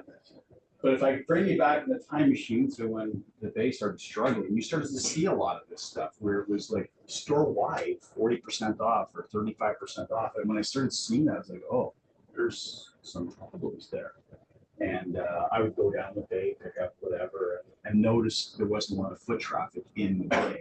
And it kind of connected the dots for me to say, this is the company that's vulnerable. And of course, they ultimately insolvent. And they went into bankruptcy protection and they were selling everything. The mannequins even were getting sold, right? So it was crazy. But yes, I have a quick question regarding this. So from client's perspective, like why does this matter? Because like, what if they're getting this discount and they're done with that deal? And even if we got bankrupt after that, like from there, thanks for asking Yeah. the question. Remember the first thing you said, acknowledge it. Oh, thank you very much for asking. So what I hear you saying is that, in your situation dealing with a reduction in the fee, that the benefit would be right now. But Yeah. here's a story that you may have heard in organized real estate. There was this company just recently in August, I called iPro, that failed. Why did they fail? Because their business model was like that. And that business model then caused and triggered them taking money away from the consumer deposit. So it's principal story application, right? So you go down a line. We're not like that in our brokerage. Our brokerage is not a discount built model. We're a full service model. You can check all the stats and information about us. Our company is unquestionably the top company. When you align with us, you're flying first class. When you're buying from us, you're buying the Rolls Royce. When you're going to the restaurant, you're going to Ruth Chris, not McDonald's. Like there is a literal difference. Like not literarily, like some people want to tell you. Literally, we are different. And this is why we're different. We're not selling 22% of our listings. We're selling 85% of our listings, whatever that looks like, right? So that's, yes, in a specific situation, you may have this outcome. But in the broader picture, especially right now, there's so many brokerages that are vulnerable. I've said it before on like our programs, Signature Live and stuff. If you have the opportunity, have our buyers deposit it in our trust account. This is safe. Like we're not taking money out of trust account. Trust me. We're solvent times 1,000. We'll put it into a lawyer's trust account. People need to understand these things. They need to understand. And there's probably not a lot of people that haven't heard about the iPro scenario that's thinking of selling or buying real estate. right? Because they would have been starting to Google real estate, Toronto, whatever. That story is going to pop up on the search, right? Okay, so let's go terminal business. So now we're same stuff, 10 transactions, $400,000 at 1.5, we're 60,000. Remember the first was 100, vulnerable was 80, now we're down to 60. We're still doing 35%, which is 21,000. We're down to 39, taxes is 12,500. Our net income here is 26,450. Divide that by the 10 is 2,600 and call it $50, right? That's your net profit. The other one was 35 and change, right? In this situation, it's not, I need one more deal to equate back to the healthy business because we've lost $17,000 in profit. We have to do 7 more deals to get our back to slide number 1. Again, it's the same kind of math concept that we're looking at based upon net income dollars. Scary stuff, like really scary stuff, okay? And yet we do it without even batting an eyelash, just to get a signature on a listing agreement. We're willing to throw away 20, 30, 40, 50, 60% of our earning potential without even standing up for it. And so this leads us into, I think, our talking points. Yes, some talking points here. Why 1% or 1.5%? Why not 0.25%? Why not $500, $1,000, $2,000 as a discount? We think in the bigger terms, though, well, I'll give you 1% or 1.5%, which is big money. It's 40%, 60% off. Because most people think in this real terms, not in the big terms, right? You'll make a business decision, reduce your fee. However, do not capitulate without a fight. Like really, this is why you're in the business. That's the why. Remember we said the why is the first thing we did before coming into analyzing what it looks financially. I asked you what your whys are again, so that you can revert back to those things. And you're going to have to give up those whys when you reduce your fee. So you want to have generational wealth. Well, maybe it's going to take more than just one generation to accomplish that by doing this. Maybe it's like 5 generations. I don't know, right? Just, again, principles or application for you. Be prepared with objection handling or question handling dialogues.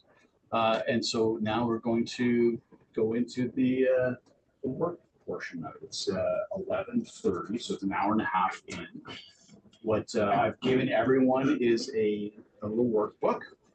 Where is that workbook? That's the first one which says that it's really nice. First one. Yeah, like Really nice. these are all dialogues that I personally used. A lot of them come from Floyd Wickman. Oh my God. A lot of them Like it's straight come- away attack on the client, yeah. Yeah, a lot of them came from a guy named Tom Hopkins, which is an old school trainer that I worked with as well, that I take to be in your class. And then some of these are from other realtors that I liked how you answered that question. So if you look at the workbook, and not everybody at home got it as well, right? So first thing this morning, yeah. So if everybody can just pull that up at home. And you got it. Yeah, that's fine. Sure. So what we've got here is 1, 2, 3, 4, 5, 6 typical questions that you could be asked at the listing table. There's others, but call these the big 6. I've left the last one for you guys to do a work with, right? So, which is, if you double end it, will you cut your commission, right? You've probably been asked that question. So yes, I have answers to that, but I want you guys in groups to figure out an answer to that yourself. The other questions, these are all going to be role play, volunteer. I'm not forcing anybody to come up, but why wouldn't you? If you're nervous, just bring the workbook up with you and read it. Just start doing it. Get into the motion. Motion creates emotion. Motion creates emotion. So don't be nervous about it. Read it. If you can't internalize it with tonality, just read it and do it again and again and again. Practice, drill, rehearse. PDR, practice, drill, rehearse. And so what we'll do is we're going to take, what do you think, Matt? Give them 15, 20 minutes? If you don't want to go too far over, if you want to be done by 1, then probably 15 minutes. 15 minutes. Yeah. Okay. So we'll give you guys 15 minutes. Everybody in the room can sit together if you want, as a whole group, just, the group here. And Matt can work and put everybody into like a breakout room or something. And you guys can all work in the breakout room. And then what we'll do after the 15 minutes, let's give them 20. We'll come back at 10 to 12, okay? That way people can go do bio breaks. Here you can go grab a bagel and coffee if you want, right? So it's that inducement to bring you to come in. Work as a big group here internally and at home, and work breakout and figure out who you want your partner to be to come up and role play. And what we'll do is one of you will be the seller and one of you will be the realtor, okay? And then we're gonna reverse the role. So if you're gonna be the first seller, right? And you're gonna be really hard on the realtor, you're gonna get payback, okay? Now, in your groups, pick which ones you want to deal with, which questions you want to deal with. And then you'll come up here, we'll put the two chairs side by side to you, facing each other. And we'll do the question. Another realtor said they would cut their commission. Go, right? Now, we're going to assume one thing though. You've done your full presentation. Remember last week?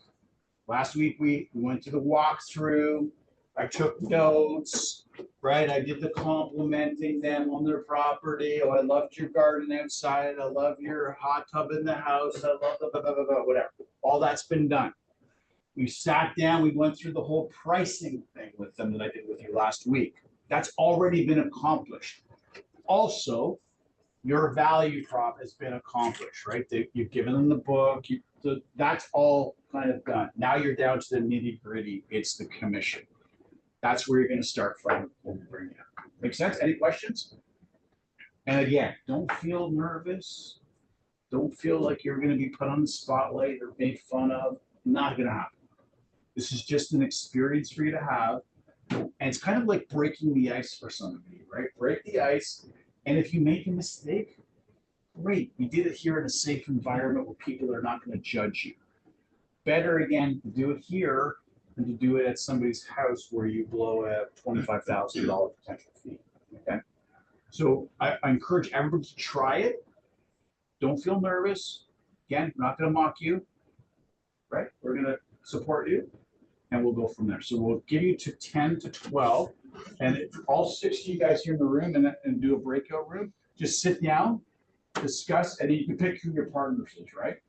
Make sense? All right. So we're going over all 6 scenarios. Go through all 6 scenarios and then pick which one you guys want to focus on yourselves, right? And you listen, if you want to do, yeah, you can go 3 and 3. 3 and 3. And you can, Right. And you can do the breakout room for everybody? I'm just waiting for some replies. Okay. The one you deal with the most. I love this answer. I think it's natural to negotiate. You think, when your time will come to negotiate about the property, you would be able to do that. Like, so maybe we would like talk about the questions. And then, like, you know, like, same thing. Same questions. Exactly like that.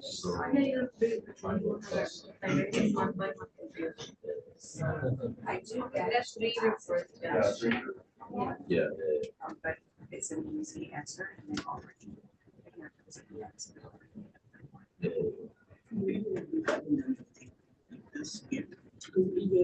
What's the word we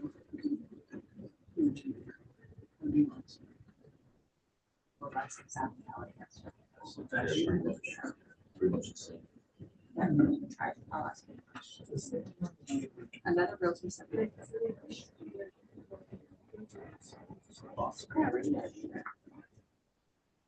There are definitely effective things, but maybe people so because they're trying to make sure get to the stage, but maybe they can do the same thing.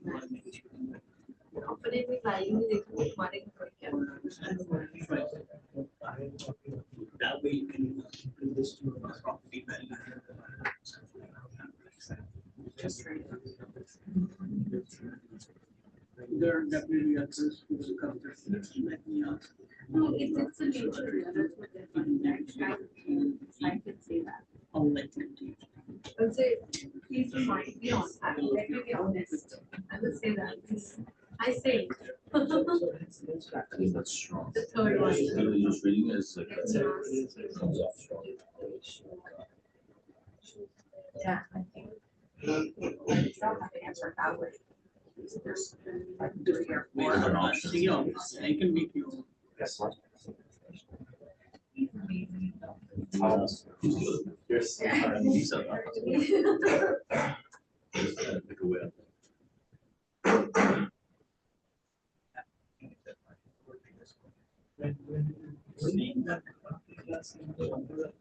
So what about we could commission?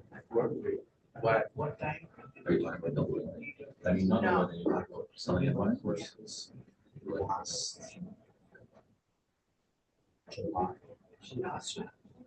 Okay, back to work. Okay, let's practice this. We can chit chat later. Okay. So let's do this. Yeah. We go one by one. So I. Let's focus on getting these ones down. So we have three, so we can use one.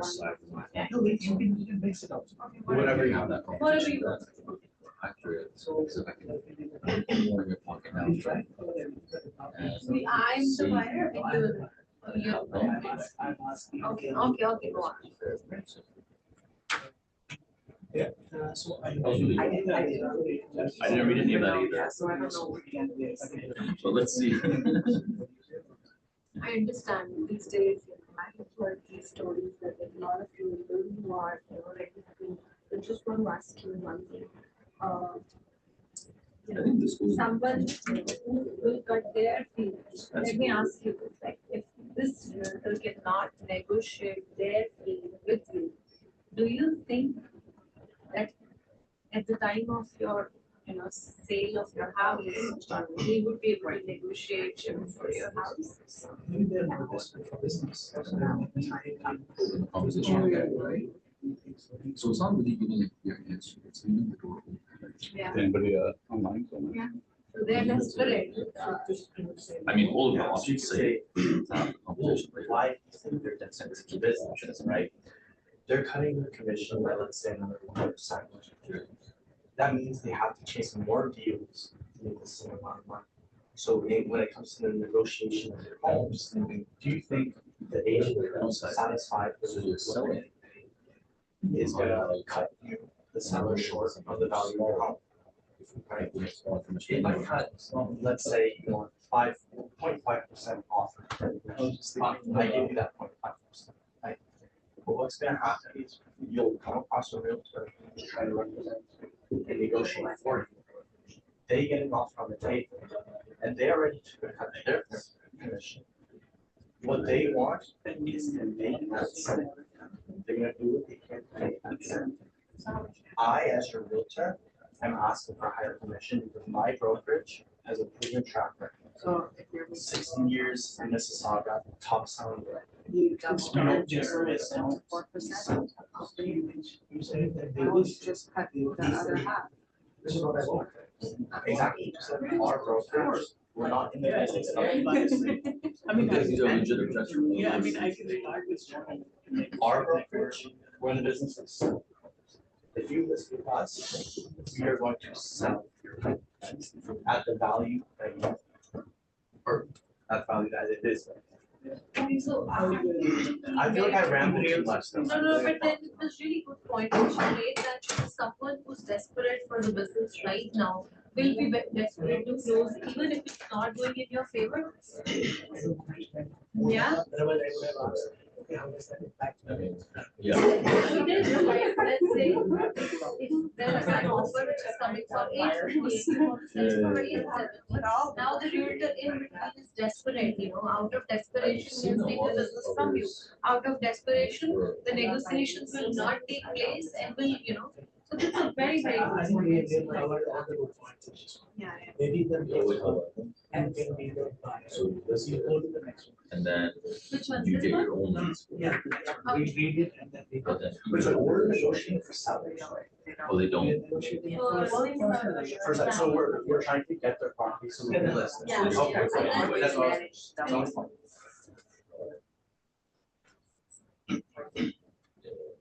couple of lease listings. Hi, Swati, good morning. There really isn't a conversation I've seen much. Good. Yeah, for lease, no.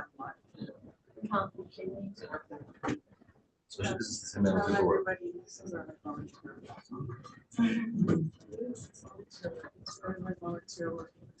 There's so much work. हाँ हाँ And sometimes so much time. यार अभी आज के लिए दे दो उसे change करा लूँगा just have to show today हाँ हाँ हाँ क्यों नहीं let's go फिर कभी भी आपको अच्छी डील कहीं और मिले आपके नाम पे है ना अपनी Like anytime I'm doing let's always figure out good that's not very, good very, very, mature couple. Because I have a landlord that has a dog. yes yes okay They understand. no but you're taking the lead you're taking the keys so you need to Of course. And it was super fun at the time, still. हाँ date change करा लो वो तो हाँ वो तो कर देंगे उसके बाद 15 मिनट में चेंज करा लेना जब भी आपको No, मिलेगा no, यहाँ पे it was, चालू नहीं चाहिए आपने वहाँ पे scratching up the floors or whatever. I don't know that was what it- Yeah, you can without pets. That first one, this one.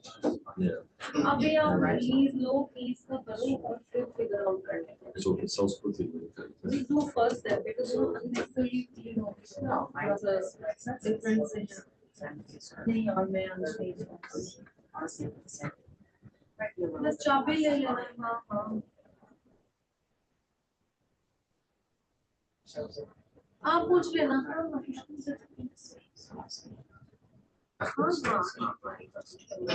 you just ask two questions but make sure you're going with one Well, I hope so. To be honest. It's a lot of US.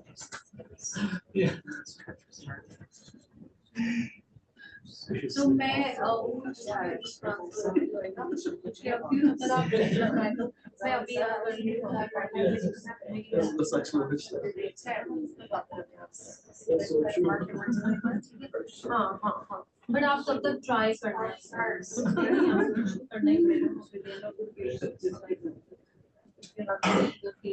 Stars. Yeah, you Google image. Yeah, to get like reviews. मैं पूछ लेती हूँ कि उनके पास chequebook नहीं है कि I think उन्हें ऑब्जेक्शन नहीं होना चाहिए बट लेट्स ओके चलो ठीक है okay Did you set it up? I said no. So like you know like on Google Maps and I find it. So like I'll come up now. It's part of the signature, right? Searches. let's This is the buyer. Realtor or whatever. just not will you got your commission if I buy with you It's fine. It's simple, but it's not easy because the rules test bad. It's better second time. yeah Online. so what they're saying is My Google business. ये cross question with the client is cross questioning That's what I'm that saying. if in case I buy from you would you cut your commission Yeah. so that's what so you are the buyer And you know now, now you're the you're the buyer last time. okay will you cut your commission if I buy with you That's the is that at this point, it's probably not the best. I was trying in terms of whether we should cut down commission. Yeah, I have access to You first we need to find the home, which is another. the videos. First we need to find the home that you like. no it's a seller who's saying would you cut commission No, it's a buyer. Really? And I buy with you guys. Buy. And then I was like, I don't know if the people one, right? So after the months, So someone until I actually was it on? so you see that that's the home that you actually like. At this point, I would probably That's keep this question for a later time. And that's when we can decide whether I can offer you something good. I'm not saying no to that, but I'm saying that let's just focus on what we are here for. We're there to actually find a home that you want to buy. And then they're like, no, no. okay I think even the realtor can ask this question to the seller But this is the buyer's now. yeah but I think this question can be asked like if in case you are the realtor Which he already asked. which we already did. Well, that's kind of Yeah, I know. weird, right? So the commission is kind of direct for sellers, because it's not you know, you're trying to negotiate the price for their five planes, right? If you want to represent that, you say, Searches, you know. this one is. No, but I'm saying you can ask this question. Like if Will you cut your commission? But that's kind of like, that's already the same thing, like, would you cut your commission? I use for, this is responses when you're trying to sell their home. And then would you cut your commission? Say if I buy with you. It's the same question. It's the same question, just this one's for sellers. So I answered you, now you. So like it's not. Yeah, no, you No, I mean, you asked. no, I asked the same question to him. That's it. Or do you want to do this question or the next one? Let's. Yeah. Like he answered really well, so let's do you cut your commission? 1, 2, 6. I buy with you. It's a great question. Let me start by saying that. My answer. Oh my gosh, this is hard. This is harder than the other. Hold on, wait, give me a minute. No, you say so nicely. So. Yeah, that's why I kind of like, I have an idea, but I say it the way that it is. I'm not gonna actually do it. Pretty much. I thought the Yeah, same but I'm a thing, little fan but this time. no, I'm also, yeah. When I first walked in, I was like, oh, it's warm in here, you know, but when you're things, it gets even warmer. Tomorrow. आपको उसका profile ठीक लग रहा है? Do you find his profile is okay? What's the next? Yeah, you said 11:50. Okay. He wants a house, yeah. He wants a house. Wait. So before showing, why don't you call the seller? Would you be okay with the house? Then only. Oh, Okay, so the thing is, with answer this, I feel like it's something missing. So like, you would say something like, oh, that's a great question. Thank you. Good for you. Why? That's good, yeah. They just say, I'll have better question. But I want to shift the area of focus to find your true home. The reason why I'm here and the reason why you're coming to me for the opportunity to find home is you want to find You've seen that. Let's reframe. So that's, good like this. I can find your true home. Yeah, that's great. You're good. It's there. Unless you want This image. Eric. No, I mean, I understand. Oh my God, it took me a second, but like, it's okay. Oh, okay. How you feeling? How are you doing? Yeah. Say one. Oh my God, that worked out really well. Thank you, thank you. See, like, I know, but like, something's missing. I have to like, If you agree on this. something was missing. I had to like. Say it once you can, okay? What do you mean? Yeah, I asked. Oh. Okay, so. So ask me the question. Will you cut your commission if I buy it? No, we are done. Let me see this. Like, you want to do it? Shelley, that's a great question. Thank you. I can understand why it's easy for you to be able to say yes or no. I just finished the draft verification course. But I feel like I never done any transition. you're asking me, am I doing? No, it's very scary. I want to change this. I want I change your I perspective. started that's true, man. If I, as your realtor, am able to help you find your dream home at a price that works best for you, would you feel comfortable? Because like I couldn't stand what the job was so stressful. I can be things. Mike, does that work? I'm not even listening. Okay, that's fine. I missed a point. Time? Time? Okay. Is that time? Go ahead. You're the boss. Just pro mentor is very. I mean, I'm the boss. Since when? We have two bosses, right? Since when? For right now. Right now. You control the There you go. show. You're doing an effort. Okay. You're the time boss. Who wants to volunteer to go first? 5 years, and then I did 2 years with the. So nobody online chose to, nobody. Well, one person, but I can't, one person. Can we do one person online and somebody sit here? Like Yeah, took me Okay, so that one person that wants to do it online, that's how we'll do it. oh, absolutely. We'll let two people here go first, and then I'll ask if they want to pair I up. think we're gonna get all 6 doing it. Well, then we're an odd number, right? Not that many. So now. One volunteer to be The a. thing, It's right, like- I give myself like 3 months True. before. And then the buyer is asking, also seller is asking. Well, obviously, 2026 when I start. I like that in this one. So. More copies of block. Yeah, that's right. Results based on He's asking for what? 5 days.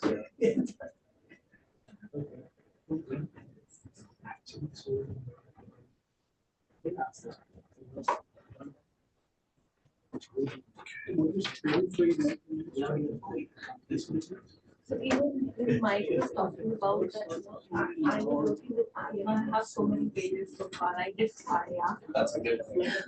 That's a good. So I showed one, couple of properties to one client, and then he, at the end, he asked me if I want to culture commission. I said, see, I don't work like that.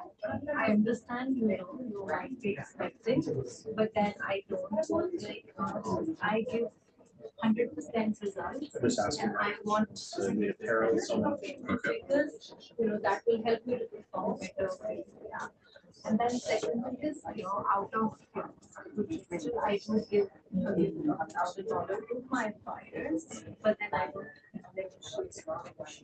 But then he rejected. He did not go to So these, if we say the last two, then I the have last two, to, so then first now, one's okay. what I've learned is I need to polish the way I'm saying, so that, it's straight away. Actually, I'm gonna give it.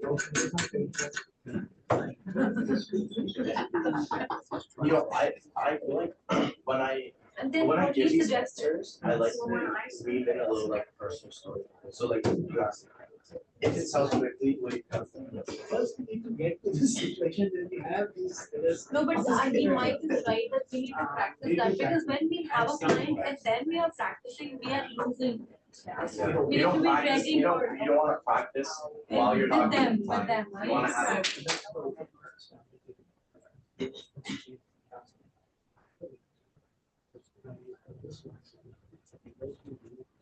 Okay, should we start going? Yeah.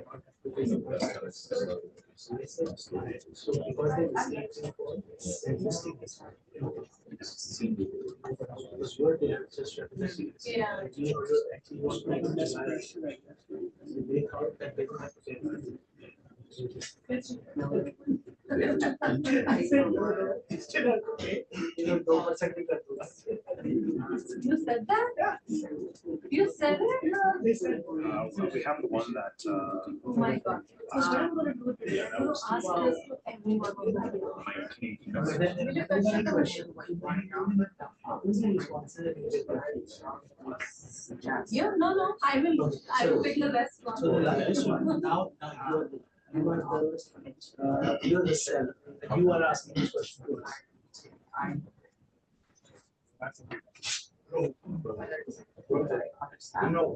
You know, it's my house, and I wanna be out of here within 60 days.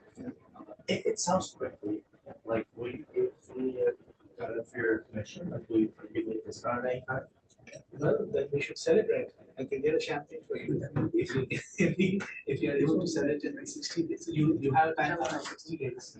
Usually a transaction takes more than that. So it's 90 to 130 days to roll out. So if you're able to sell it within 30 days, then we both need to sell it. That's what I'm saying. But you know, like, if I list the property for 90 days and it sells in 30 days, that's you doing 1/3 of the work. No, it's actually, so work is not really measured in the time that I have spent. It's measured in the effort I put in to market it so well within my networks that we are able to sell it in 30 days. That will be quite something that you can actually advertise in terms of how we sell it. So I appreciate that it was sold, your house was great, no doubt. So you put in a lot of effort. So it's all up to you. I understand that you did so well. But also my company and I did so much effort in terms of, and we put all our resources into it to get it in 30 days. So I think and that's actually good for you. you didn't want it to spend at the end of 60 days and waiting for that my house is not sold now. What should I do with my purchase? The other purchase. So that's. I read this, it says, you could say, so if I purposely take longer to sell your home, does that mean that I should expect you to pay more? I wouldn't say that. No, you're like, the goal is to sell your house. Yeah. How fast can you sort of with that? And, you know, like, 'cause if if you want me to sell your house tomorrow, we'll list it $1 million below the market price, Yeah. and we'll get it sold tomorrow. That's not the goal.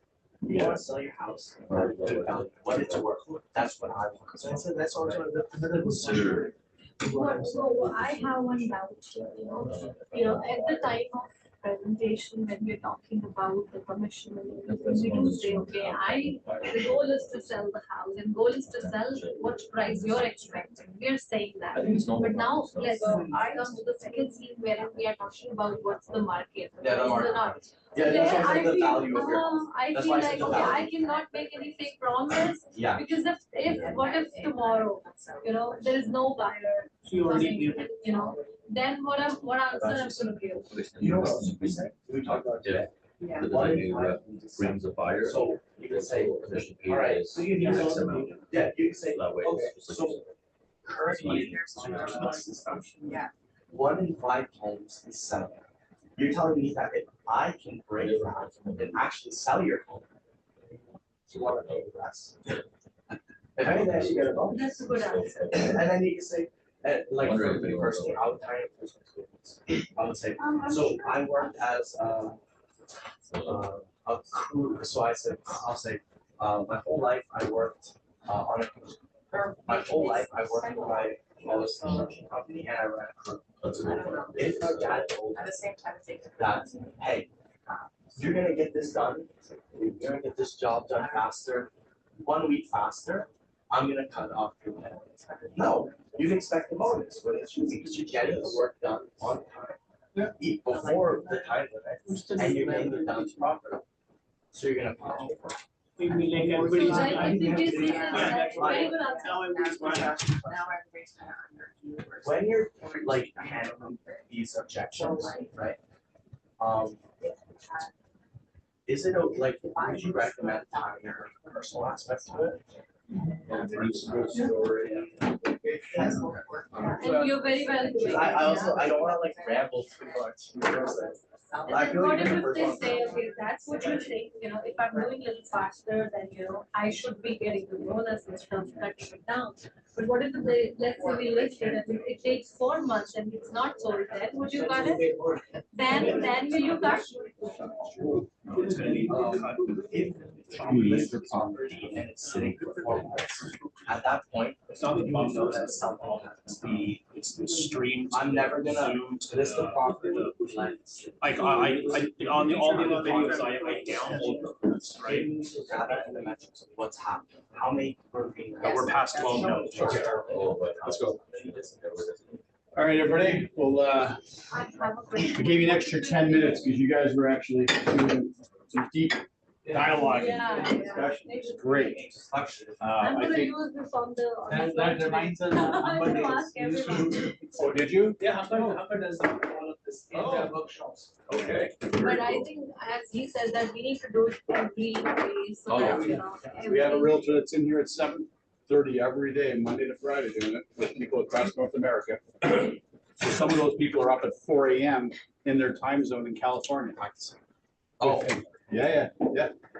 Okay, so we'll get together and, so you can't play that video then, Matt?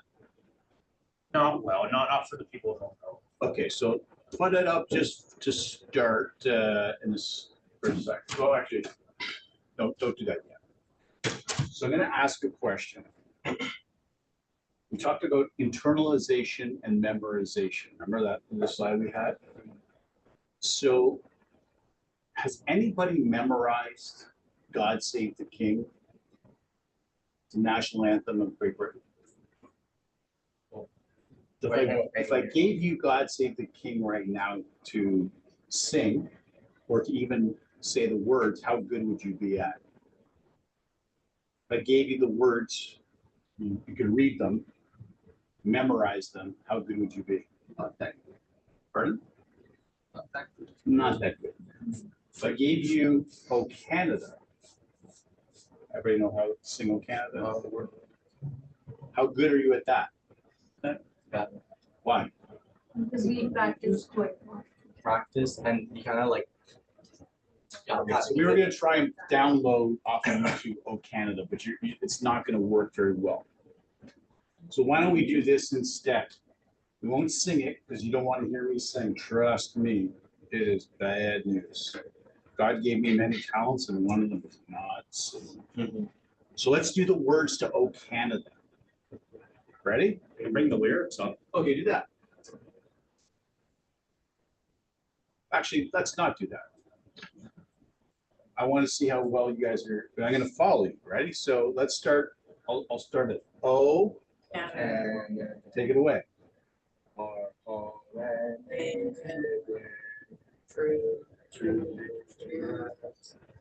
On all our sons come in. Actually, they took out the word sons. You know, it's crazy.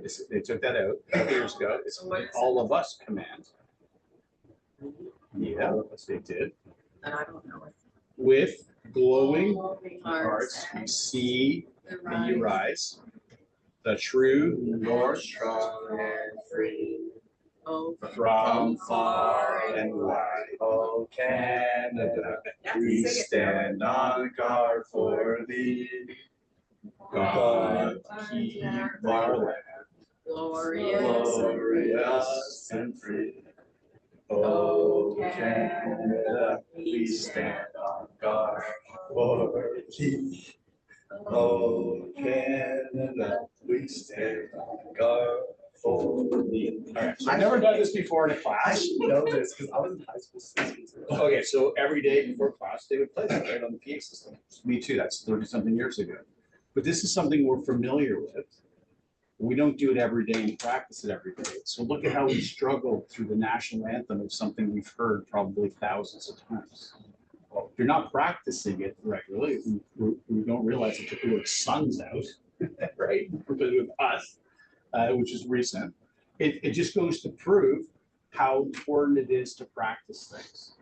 So I've given you today some dialogues the first time. That would be like me giving to you God Save the King.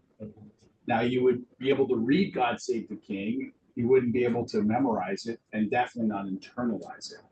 With O Canada, you've been familiar with it for years, if not decades of your lives. You've said it, you've sung it, but you really haven't even memorized it at times, right? It becomes, you're put on the spot and it's like, oh shoot, what comes next? This is what you have to think about with these dialogues for your fees. That unless you're practicing them and internalize them to such a degree that when you are called to do that, you're ready to do that. Make sense? That's the internalization versus memorization. I think we've all memorized fairly good O Canada. But how many of us are truly internalized it? Very few of us. Yeah. All right, so today we're going to do role play. Did we have the person at home that wants to? No, just Okay, so in class. So we got 6 people. We're going to do it in twos. We're going to bring you guys up here. And if you, I know you grouped up in groups of 3. So if you want to kind of interchange us the 3, you can do that as well. But it'll be basically 2 people. If you want to do 2, husband and wife, realtor, gang up on, you can do that too. Okay. And I'll let you guys pick which question you want to dialogue on, and we'll go from there. Again, it's all to have fun. If you got your stories you want to talk about, let's do it, and then we can debrief it. We're not going to criticize anybody. We'll just be critical about how we saw it, unfold, what we thought were good points, maybe some points to eliminate, and points to maybe work on. So we're going to be constructive in criticism and critiquing, but we're not going to, make fun of you. Make sense? But who wants to be the first 2 or 3? This group here, you're closest to me. Okay, so come on up and introduce yourself to the people at home so they know who you are.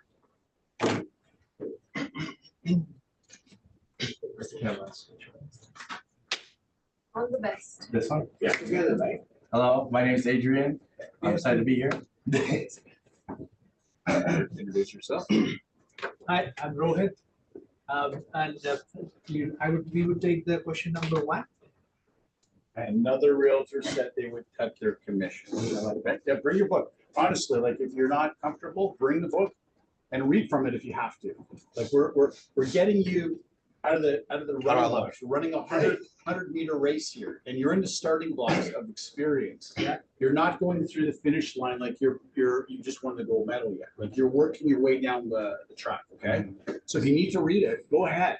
Okay. Right. So we'd be like buyer and seller, or So this is for listing. realtor and So you're seller? gonna, so if you started as realtor Okay. and you're seller, you could do your job, and then you'll Okay. flip it, and you become the seller, and you become the realtor. Okay. Right? So that's why I said before, if you start off really hard, I bet you're gonna get a difficult time. But let's have fun, right?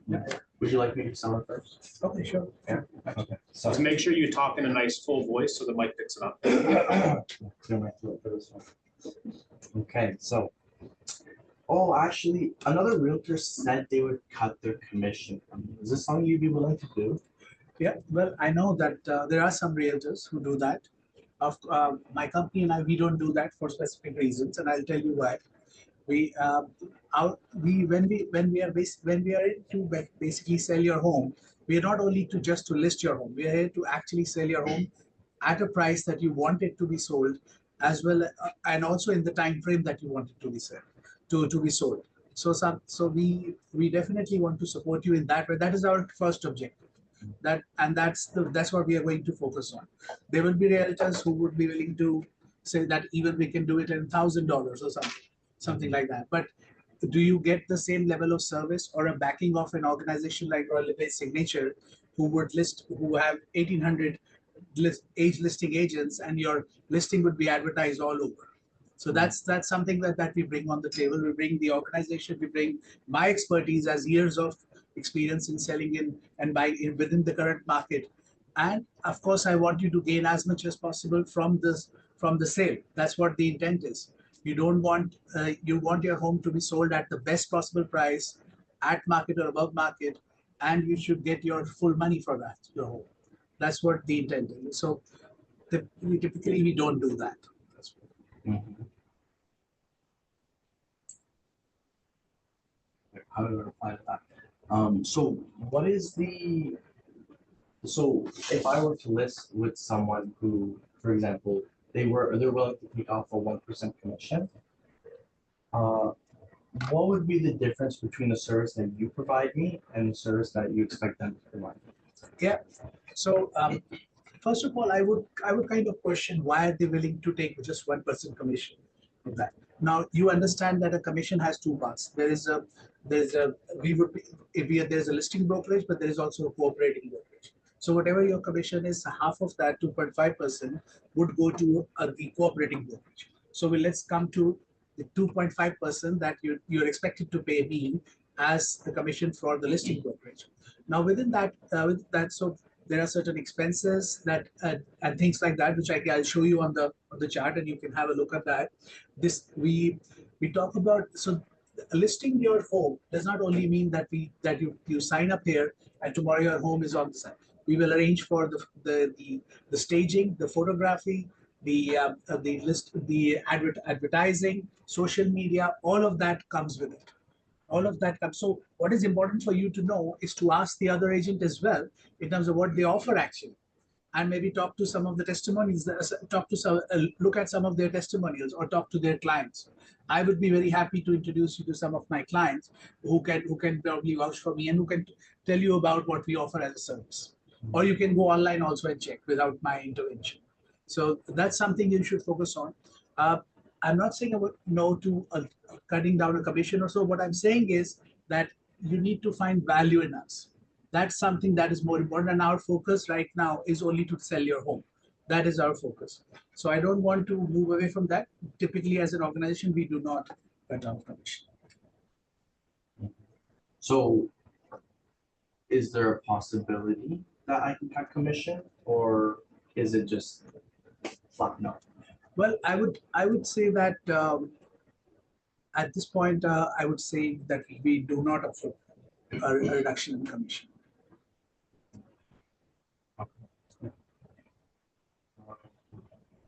That's all. Okay. That's good, okay, look, you're in the room. It's not easy, like, It's not easy, no. let's be honest with you, right? Like you're on a hot seat, right? Let's call it the hot seat.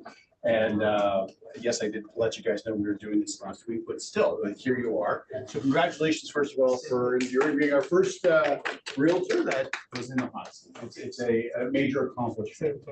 And like I said, No, it was all you. It was all you. we're running a 100-meter sprint race here.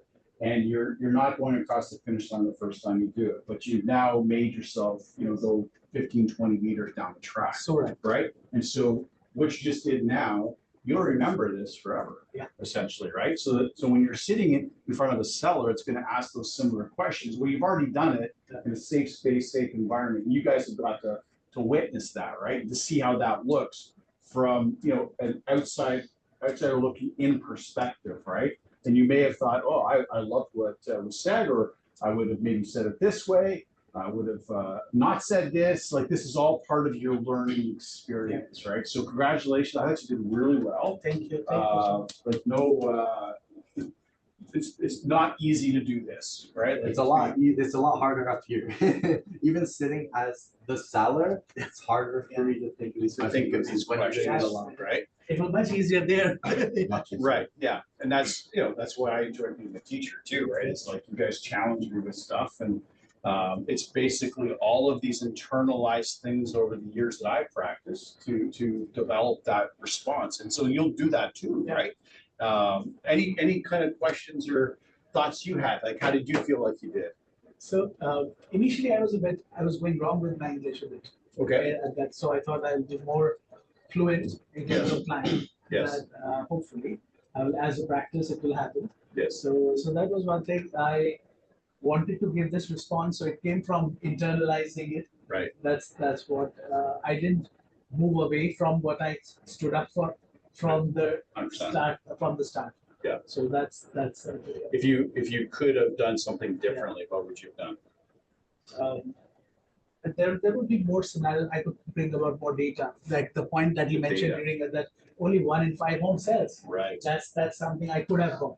It didn't struck me, and he bought that when we were talking about it. Yeah. So I think, that's, I was going to say that as a point of like, this is something you could bring to the table. I would encourage you guys, if you guys work well, to do this later, right? Do this next week, do this next month. We made a WhatsApp group for the. Oh, perfect. We haven't organized the meeting yet, but we have. So just those three, well, why don't you invite everybody? Absolutely, that's Right? We want to open it Send the up. what's, If anyone wants to. are you on WhatsApp? Are you on WhatsApp? Yeah. So include Matt. Yeah. Include me if you want, I have We WhatsApp. have a commercial group on WhatsApp, so I I think got it set up You for a guys while will be now. coming on a WhatsApp, it's gonna add really a lot of value. Yeah, I think that, And and if that's what you're doing, you've dropped a pebble in the water and these ripples will, like, it probably won't just stop at you guys. You might actually create something brokerage wide by doing this. That's what I do. Yeah, I think it's a great idea. But now swap it. So Yeah, now we're you gonna do work that in a with second, me. but I just wanted to, was there any surprises that you thought of today in the experience? Like something surprised, like, oh, I wasn't expecting this to happen. No, we practice this in the. Okay, which again goes back to the importance of practicing. Okay, so now we're gonna switch. Oh, we are still there? Oh, yeah, Oh, I you're thought becoming they'd be so. better. Oh, okay. That's why I said, like, Shelley, you want to come? I don't mind that. You'll have your turn. you could be a husband, wife. Do you wanna do that? Yeah, okay. Okay. Come. It's okay, so we do anything. Now I get double the objections. Now I you like got it. it. I love More it. I trouble. love it. Because he's really good, I'm gonna give him tough time. I want a tough time. Give it to So me. let's be honest, like mostly, a lot of your listings you're gonna have, in a traditional household, you're gonna Yeah. have a husband and There wife. will be a couple there. It's gonna be a couple, right? So let's enjoy this part. Okay. All right, so we're gonna do the same question, do the same one, or do a different one? Yeah, we can do this. So we are seller or we are? We're sellers. We are seller? So you choose which of the questions you want to tackle. It doesn't have to be the first one, you can do a different one. Okay, that's also good. So my we can become a question- buyer. We can do this one also. No, let's be a seller. No, you're sellers, Yes, seller. you're sellers. So which question are you gonna do? We're gonna do the same. Okay. We'll mix all these. He's No, really we good. will do he really answered this one. So Which one? I want to Last ask you, one, like, third one. how much time would you take to sell the house? So you're doing the, it's, Oh, so you're I just not want to gonna- read it out so everybody knows what we're doing. The last. So you're doing, if it sells quickly, will you cut your commission? Yes. Okay. Oh my goodness. All right, I didn't expect this one. That's- Yeah, I love you it. liked it. Okay. This is what's gonna happen when you go into Absolutely. a house. You're not gonna expect. Yeah. Now you're gonna expect, because you got the big questions you're gonna get. Okay, go ahead. So how much time will you take to sell? Oh, so that's a interesting question. How much time will it take to sell? Well, I cannot pinpoint how long it's going to take you to sell your house, but I will tell you that my brokerage, we're in the business of not just listing homes. Any realtor you meet on the street can list your home. We're in the business of selling homes. What does the data say? How long does it take to sell a home like that in our street?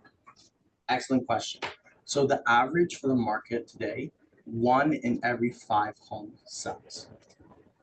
So In our area? what is your average, like how much do you sell every day, like how much time do you take? I understand you're talking about the brokerage, yeah, but we are gonna work with you. So what do you think, how much time would you take, what is your patch to it? Excellent question. Yeah. Well, So can I just time it? That's great. That's a break that he's using. Great To question. think about And, it. and the break is giving him time to collect his thoughts, right? Sometimes we try to rush into answering right away. Yeah. But this gives you a bit of an off-road to say, great question. Thank you very much for asking the question. As you're saying that, you're trying to process that's why I in do your it. brain, like where think of your brain as the computer right now. And you've got files stored on your brain computer of how you're going to answer a specific question. Well, thank you very much for asking that question. Well, I'm saying that I'm actually accessing the file in my brain to go and answer that. Make sense? But if you're a seller and it's 10 minutes in, we don't have the answer, then how long do you take? So Right. so a hard seller. I'm not just Yep. pretending to be a hard seller. Yeah, That's what. I'm sorry, I'm being tough, but. No, we I offer love it. the- Keep them coming. I want them to. Yeah. Yeah, so go. Sorry to interrupt. Go. Sorry, can you please Just repeat the answer. question? Okay. So I'm asking you, I understand we're talking about your brokerage, I heard about Royal Signature, I've heard it's a good brokerage, but then, see, I'm gonna work with you, yeah. So you said that your brokerage has a good fast record, yeah, but I wanna know, like, generally how many houses you sold so far, and then, Time frame. what was the time frame you had with those houses, so that, we can make a decision. Excellent question. I like that you brought up my brokerage because I am an extension of the brokerage. There's a reason they chose to hire me as one of their sales representatives. I'm representing them, right? As you know, you've said you've heard of our brokerage. That's excellent. That means that we have a good reputation within the city of Mississauga and wherever we're listening. Don Mills, and we have a good reputation across the GTA. Myself, I'm a young realtor, you could tell. I'm not gonna hide it. I'm not 30, I'm not 40. I'm a young guy, right? I have a name to prove to myself, right? I want to make a name for myself. So in doing that, I'm going to leverage my brokerage's 60+ years of real estate excellence. I have access to all of the experience of all these other realtors and all these veterans of the real estate game. And I myself bring to the table my youth, my ambition, and my work ethic. You will not find another realtor who works as hard as me. So to answer your question, I anticipate that I will sell your home quicker than most other realtors. Why? Because as we mentioned before, 1 in every 5 homes is selling. How many days? How many days? Yeah, it will take to sell. Well, let's turn this We to. are leading the country, we have only like 90 days. Yes, so our listing period is 90 days.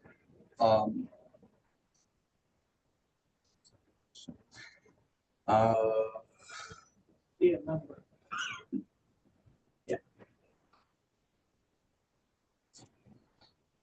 Well, yeah, we could frame that, right? But I would kind of like to reframe, right? Okay, sorry, let me take a moment. This question, good answer, for the skip, but skip the question, good answer, because there's no number can give. I don't, that's the thing. So I would go to market data, right? Remember we talked last week all about the market watch and the pricing stuff, like that exercise I did with you? So that question comes out, that question, you can go back to the worksheets and say, well, listen, that's a great question. Right now on Shrub, the average days on market is 50, whatever day, 55 days. And in our business, in our market here is Real Estate Signature, we're selling products within 15 to 25 days. So we're ahead of the curve. And why are we ahead of the curve? Because we actually price the property properly from day one. We're not going to go and list the property and come down at a later date. We're not going to list the property to see what's going to happen, because we know in Signature that the most active buyers are in the first 3 weeks.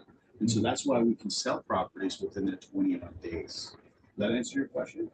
Right? So That's part of your dialogue. Does that answer your question? So if in case the client says again, yeah, so do you think you will be able to sell within 20 days? Like, So we I'll need step to in make for him plans. too.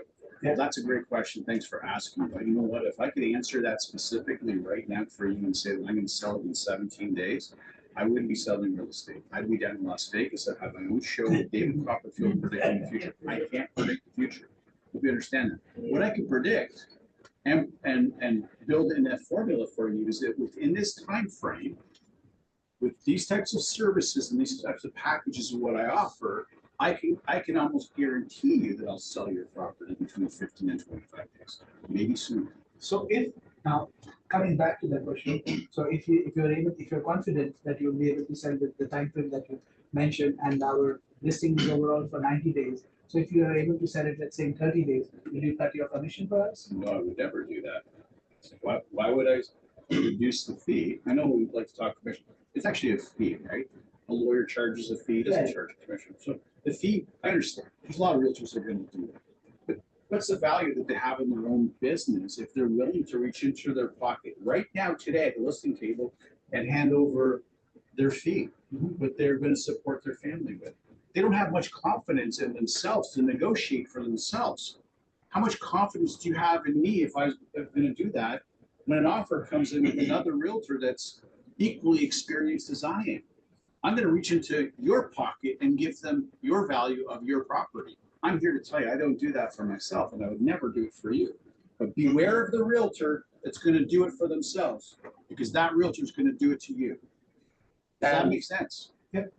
And that's the question. That's it. That's the, because you're going to, would you say, no, that doesn't make sense? No, of course you would say yes. The way I framed it, right? I'd say yes. Yeah. There's only one answer to that. Yeah. So I want to turn that same question. So hang on. So what I would do right then and there, I got you to say, yes, great. Let's move on to the paperwork. I just need your autograph here. Bang, done. I don't want any more questions after I do that. Done. Right? You need 90 days to get out of here. It's going to take on average 55. I'm selling stuff right now 21 to 25. That means that the offer's firm. I'm hoping to get them to close within 60 days. That's pretty close to your 90 days, right? Do you need to be out of the country? Do you really want to mess around? Go and talk to other realtors. They're going to tell you, yeah, do this. You're not going to be moved in 90 days. You said you need to be moved in 90 days. Off the camera, I know that there's a realtor which actually offers if your home is not sold within 90 days, then they will buy it. Sure. You know that, frankly. Yeah, I know this. Listen, I can share with you something. This is a true story, Mr. Seller. When I first started in real estate in 1992, there was a realtor that was offering, if I don't sell it, I'll buy it. That was in 1992. And I thought, wow, this is a brand new program. I went to my broker of record at the time and said, look at this guy's, this is a great idea. And my broker, who had been in the business for 40 years, this is 1992, go back 40 years from then, right? He said to me, that's not new money. I said, come on. He goes, I got a library downstairs in my brokerage. Come on down, we'll go look at the library. He pulled the book off the shelf. It's a true story. It's written in the 1920s of a realtor in Toronto that offered if I don't sell it, I'll buy it. From 1920s. I looked at that and went, holy cow, that's amazing. And so anytime I got that objection at the table, well, realtors are offering this brand new program. It's not brand new. It's not brand new. And guess what? It never actually works. And if it does work, your fee is not gonna be 5%, it's gonna be 8%, 9%. And it's gonna be at his agreed to price right now. He is not gonna give you market value. If your market value is $1 million, he's buying it from you for $975 with an 8% commission. That's how those programs work. Right. Sorry, I interrupted you. No, that's okay. Questions coming? Yeah, We're done. Yeah, we're done. so much to, Yeah. learn. This is why you need to practice the scenarios, because there's so many of them. And listen, these are the big questions you're gonna get, no doubt about it. Once you've tackled one, maybe let them go two. I would close right away. Well, great, thanks for, your question. You got 90 days. Yeah. Time is of the essence here. Yeah. Let's get going right now, because if I can get your autograph today, I can get this on the market tomorrow with the sign, with the plan for the open house, all the stuff I need to do to get you out of here in 90 days. Let's go. Right, don't sit back and Yeah. you gotta ask for the order. Ask for the order. They already said 90 days, so now you can ask them to hurry because you told me the timing. I'm ready, are you ready? Yeah. Right? Yeah. Awesome. Any questions for them? All right, so who's coming up next? Who wants to be on the hot seat next? All pull the draw. There's one guy There's another guy, even three, yeah. He left. Wow. Chicken. If you feel nervous, that's fine. Just come up and read it. That's all. Just get into the. Just read it. Come up and read it. That's all you need to do. Do you want to be up here too? Come on, Samuel.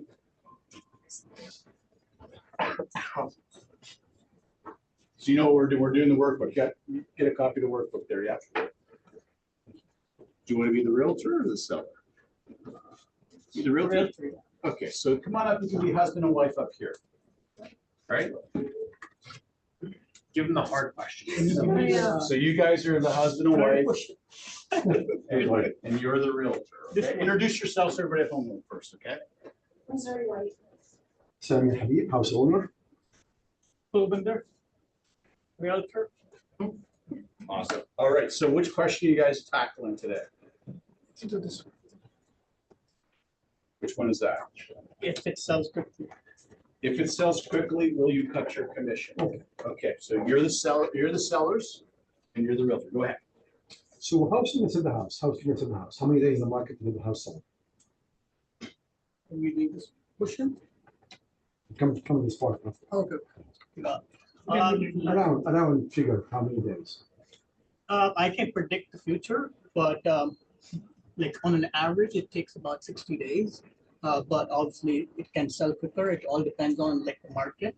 So right now it's buyer's market, so it might take a little bit longer. But in my opinion, it might, if we price it right and list it, it should be within like 25 to 30 days. Oh, wow. That's what our brokerage, because we have a big brokerage. You should have the time, the market, right? Half time quickly.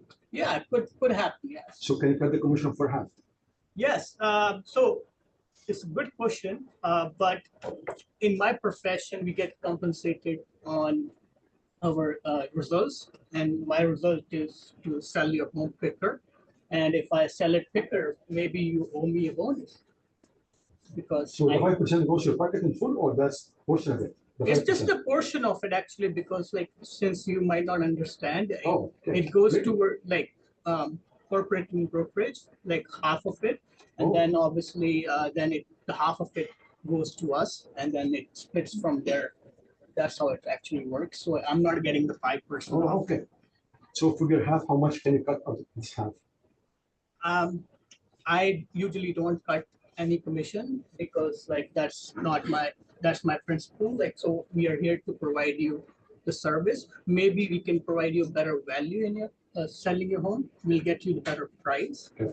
So I work that way, not like cutting commission. So figure half, is it all your money, or the money goes different, split? The money, the half you make of the commission, It- 2.5. Yeah, it Is splits all yours? obviously with my brokerage and myself. So it's not all yours. It's not all mine, and obviously there's a lot of Oh, I see. expenses and I all see. that stuff I I have to see. take into account. Yes. What do you think? Should we go for it? Who's the boss in that? Right on. Well, time is money. If I sell it quickly, you should be able to, because time is money, right? I'll save you in that way. Or we can wait for a month, not Yeah. accept any offers, and we could accept the offer in a month. If it's time is the concern for you, Mhm. Samuel, not a problem. Yeah. We'll still get those offers coming. We'll just say no to them until you're ready to sell them. Makes sense. Makes a valid point. Let's sign up. It's important. Get your autograph. All right. Now you get to reverse it. You get to reverse it. Do you want to be a realtor? Who wants to be the realtor? You guys are not. Okay, same question. Same question or different question? You pick. I mean, You know what? Try the I'm in a bad way one. This Yeah, is it's a a more weird fun one. one, right? So this one is that I'm in a bad way. Can you help me out? Right? So what we need to do as realtors, and you're gonna get possibly this happening more often than say 2 or 3 years ago with the economy. So you're gonna have people that, for instance, they've defaulted on the mortgage, right? So they've possibly gone to bankruptcy. Or maybe the person, is taking a long shot, going to the casino and spending his salary to hope to win, at the poker table or the whatever you call it, slot thing. I don't gamble, so it's foreign to me how people give a little money away like that. But anyways, because the casinos don't lose money at the end of the day, right? But you got to get to the heart of why are you in a bad way, right? Is this a health thing that just happened to somebody in the family? That's a bad way thing. Did you lose your job for no fault of your own? That's in a bad way. Versus the degenerate gambler versus the person that suffers from substance abuses and destroyed their family and their life, and now they want to have you help them out of the situation. So you have to frame right away what is the, just tell me more. What's happened? What's happened, Sam? Okay. You want to do that one? Yeah. Okay, go ahead. So we are in a bad way. We need to sell the house quickly as early as we can. Can you help us? I'm sorry to hear that. Would you be able to let me know what kind of bad way you're experiencing? So we have short-term cash and we have mortgage coming up to pay within maybe months from now. We only have 3 payments to make, and then we have the money to carry over after that.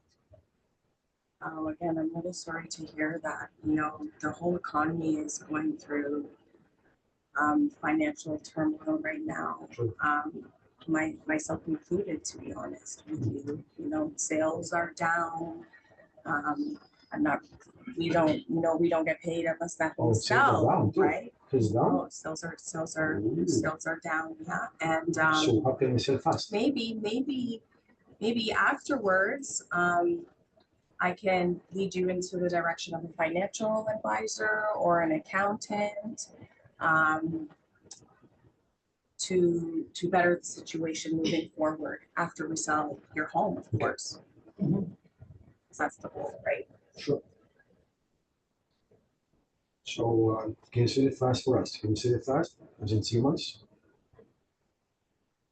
I can't make any promises, but my track record definitely shows that I would most likely sell your home within a 30-day period. Oh, wow. Okay. If we need some money, like, can you sell for a better price? Like, we think they can sell for a certain amount, like. So pricing your home properly also is going to make a tremendous difference in the time it takes to sell your home. We want to go to market priced properly, given the facts that I've showed you already at what homes are selling for in your neighborhood and on your street. And depending on the strategy that we're going to be using, I think it would best if we list at this price. What do you think? Should make sense. Friends. I'm gonna throw a question at you too. Sure. We're in a diverse relationship. Hey, listen, we were such a bad way. Would you be able to help us out a little bit, lend us some money to get us across the finish line? You're gonna get asked that question. Yeah. I've had a couple of agents come to me last couple of weeks. Wow. Lend us money and We're in such desperate straits. My spouse over here said we had enough to cover the 3 mortgages. It's not 3 months. I went to the casino again, you know. Sorry, I spent. Would you be able to float us and help us through, you know, so we can get this listed with you and you're gonna help us get this sold? So I'm sorry to hear that again. Unfortunately, I'm not in a position where I'm able to loan any money out. I have, you know, I actually spend before I make anything. I'm investing in your home the same way you guys have. And I believe that it's still a great investment despite the financial hardship, and believe that you have a great home, and once we put it to market and it sells, that'll help you get it with the financial strength. that you're experiencing right now. Could you just give it to us? No, it's gonna happen. Honestly, it's the questions, like boxers will say to you, they don't get knocked out by the punches they see coming. They get knocked out by the punches they never see coming.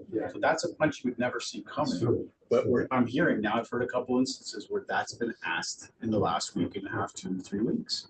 So, you know, you don't want to get clipped by something like that. And your answer was perfect, by the way. It's like, you know, the only other add I would like, that's an A. To get you an A plus, I would have said, listen, I wish I was like RBC. I wish I was the actual bank.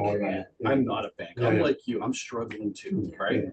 And that would give you the, but I think you did an A answer. Thank you. Yeah. Good job. Good job. Samuel's a tough guy.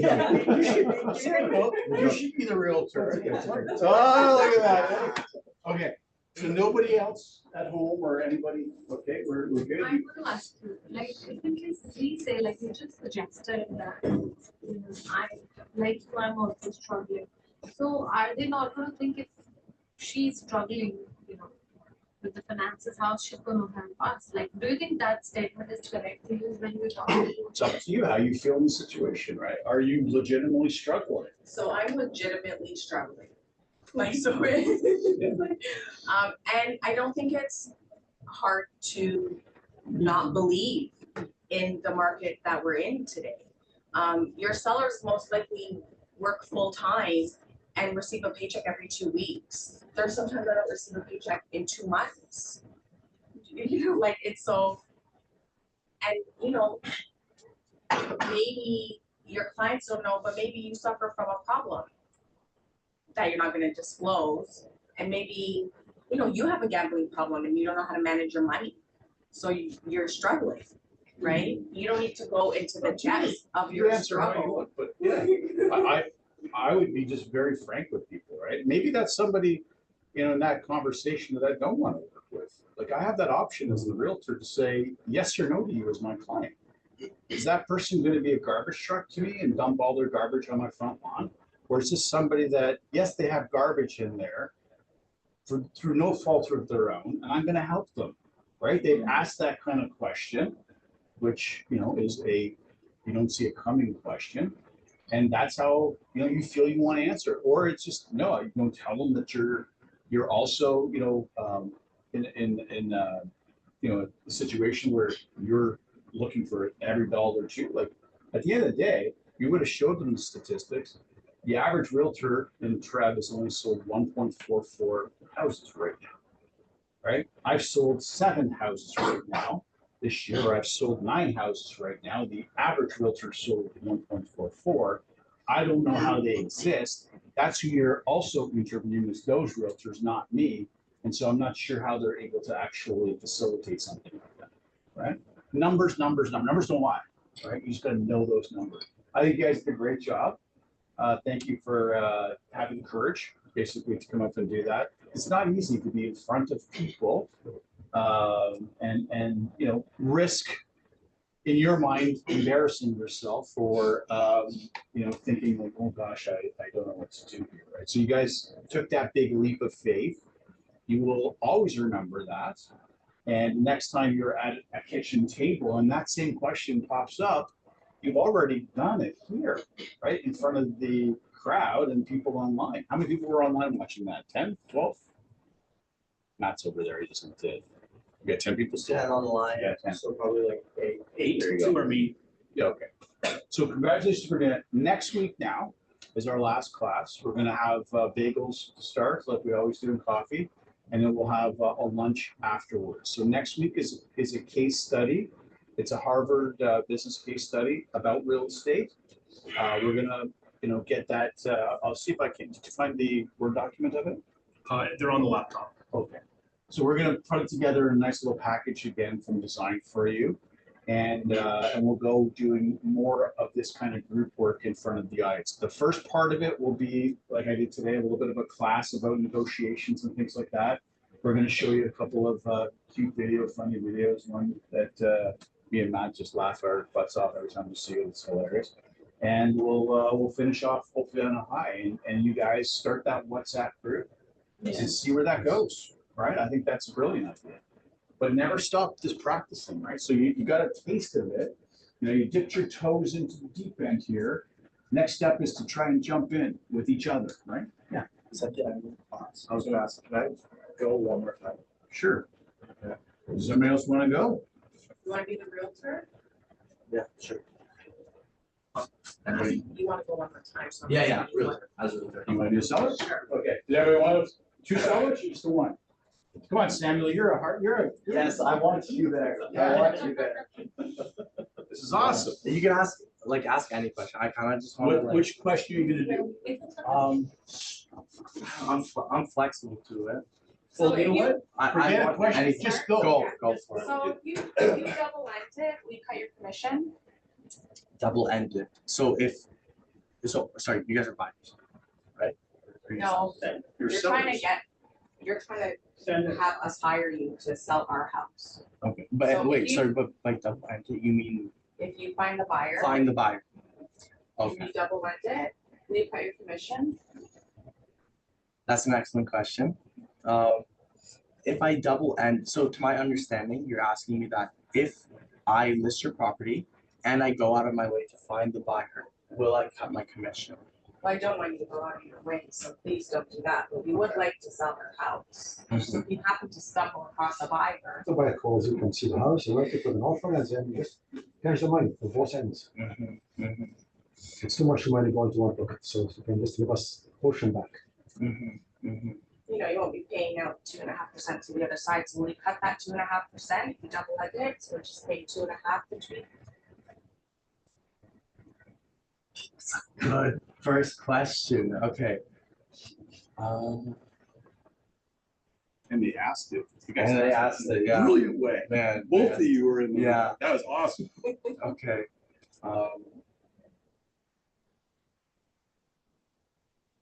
Okay, so I want to reframe what you guys are asking.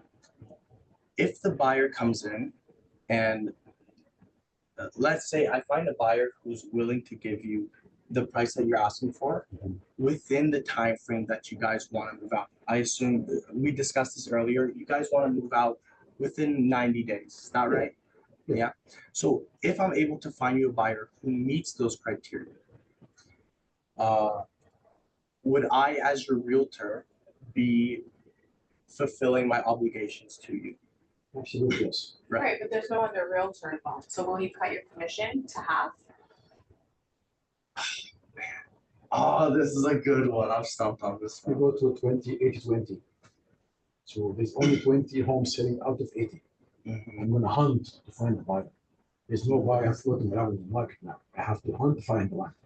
And once I'm hunt, I have to expense for myself to do it. There's also legality involved in to send the buyers, to bring it in, they can plug the house, put in paper, get them to sign, pay the money, move in, and then that's an effort to be done.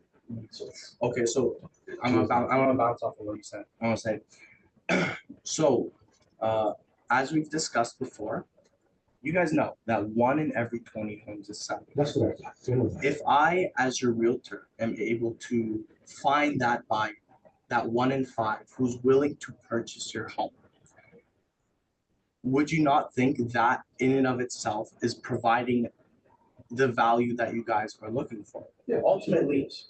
you can go to any realtor and they can list your home. My brokerage is in the business of selling your home. Oh, man, You're doing good. that, oh, man. You're doing good. Yeah. You're doing good. It's good. This is a good exercise. Absolutely. My brokerage is in the business of getting your home sold, Close. Close. close. So, how do I circle back now? Just say that you're doing more work So basically, that's why you provide these services. So that's, you justify it to them, I guess, right? Like that you're doing more work. So, like I say, would you agree that me finding that buyer, that 1 in 5, is more valuable than the commission that is being cut? Because at the end of the day, you're getting your home sold. Yes, that's correct. I'm a little on the fence. Do you mind if I ask what you're on the fence about? Yeah, because you already stated that you'd be going out of your way. So now I'm questioning if your goal is to actually sell my house. I'm just a little bit unsure. Okay, so if I said, yes, I find a buyer and I will cut the commission, wouldn't you feel like maybe I would try to undercut you on the price? Oh, I don't think I would have said that. No, I didn't like It's good, that. good to have these conversations now. Yeah, yeah, Not that it I didn't like should be. that. All right, It so- came out and I didn't like it. So I'll jump in for a little bit here, right? Yeah. So you're gonna get asked this question all the time. I left it blank so you guys could purposely, kind of ruminate on that.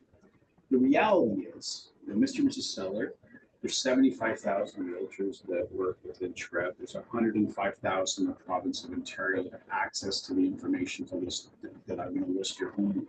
The reality is, you're not gonna sell that your home. You're not gonna double end it. The likelihood of that is like 0.00005%. And so rather than being hung up on that, I'm willing to work. If I was able to bring an offer in for you with a buyer, I'm willing to work with you on getting that buyer across the finish line with you. So right now, we're looking at listing your home and offering that to the marketplace with a buyer that's going to be brought in by a cooperative brokerage. And that fee today is 5%. All those services that I've talked to you about, I've shared with you the pricing metric and why it's important that we price right. Are you ready to go forward? You said to me 90 days was your target. Are you ready to go forward now? Autograph the paperwork, I get it on the market tomorrow and get you closed. And if we do have a buyer that I find unlikely, I'll search everywhere for them, but it's unlikely. I'm just giving the straight math. I'm 1 against 75,000 and 1 against 105,000. If I win the lottery and find a buyer from you, I'm willing to work with you and that buyer in helping get that transaction for you finished. So today, the reality is there's no other buyer that I'm working with, right? That's the reality check. I might find somebody, the likelihood is not, the math's not there. Are you ready to autograph and okay the paperwork and get this thing listed? Yeah. Yeah. Perfect. Right. So the problem is we always get into these adversarial situations where we start to think, oh my goodness, they said I'm gonna find something, and you think you're gonna find something. It's like, oh yeah, I'm gonna double end it. You're not. Like in my entire career, I think I did a couple of them. I've done one. You've done one. And I've been in business 14 years. There you go. It's not likely gonna happen. So why fight about something that is mathematically almost an impossibility? It doesn't exist. Doesn't exist. So that's where I when I had that question, I went there first. But it's not, I'm not gonna be the guy. Listen, there's gonna be agents that are gonna tell you they're gonna sell it themselves. I'm not gonna tell you they're lying. I just don't know where they're getting their business from, because the likelihood is they're not. They're competing with the rest of us, 75,000 of us in travel, 105,000 in Ontario that have the access now to TREB's data, right? That's only recent. So you add that into the conversation now. All the boards across Ontario, except for a couple, are a part of Realm. So the vast majority of realtors across the province, whether you're in Ottawa, North Bay, here in GTA, it's the same platform they're accessing, which is Realm. Right? So if you think that I'm actually going to find the buyer before 105,000 people are, this is not going to happen. And I want to be honest with you. I don't want to lie to you. I don't want to start a relationship on a lie. I want to start it on the truth. Right? And move to the close. You got to move to the close. Like, don't wait for them to say, oh, can you give me your paperwork so I can sign it? Not gonna ask them. That's very rarely going to happen. You push that in front of them. In fact, we used to have the line because it was NCR paper. You youngins probably have never heard of NCR paper. 3 layers. There's 6 copies, and there was this black thing in between each copy. You have to pick So, I need you to okay it, but press hard. I got 6 copies, right? they're like a photocopied sheet in beside each page. And so there was a white page, a yellow page, a blue page, a green page, Checkbooks, something like that. something like that, right? And so we had 6 copies, because we had to give 6 copies away to people. It's crazy, right? So there you go. That's how I'd answer that. Yeah. But again, it's all about practicing. It's all about staying on top of things, right? Thank you for the question. And you guys you're gonna be my husband and wife team. You guys were good. I loved it. I loved it. You're good grinders. Again, thank you very much for taking No, taking the risk. I wanna It's easy take to the sit on hit. that side. It's easy to sit. Sit on that Yeah. side, yeah, You know? it's easy to sit on that side. And as you guys evolve this, if you really invest in doing this with each other, be really difficult sellers. If you're a stranger walking into a cellar, they're not really practicing social norms with you. They're gonna be pretty tough on you, right? So be tough with each other. All right, so next week, as I said, we do our case studies. We'll have bagels to start, and we'll have closing lunch afterwards. What do we run usually that one? 2.5 hours long as well? At the same time. About the same. So we should be finished anywhere between 12 to 1 o'clock, depending on how engaged you guys get. All right. So hopefully you guys enjoyed today's session. Yes, thank you so Let much. today be the beginning of practicing and rehearsing going forward. Okay. Thanks, everybody.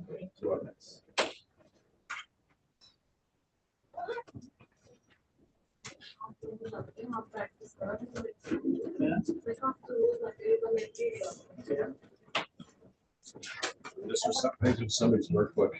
Did you? Yes, Yeah, sure. Did you-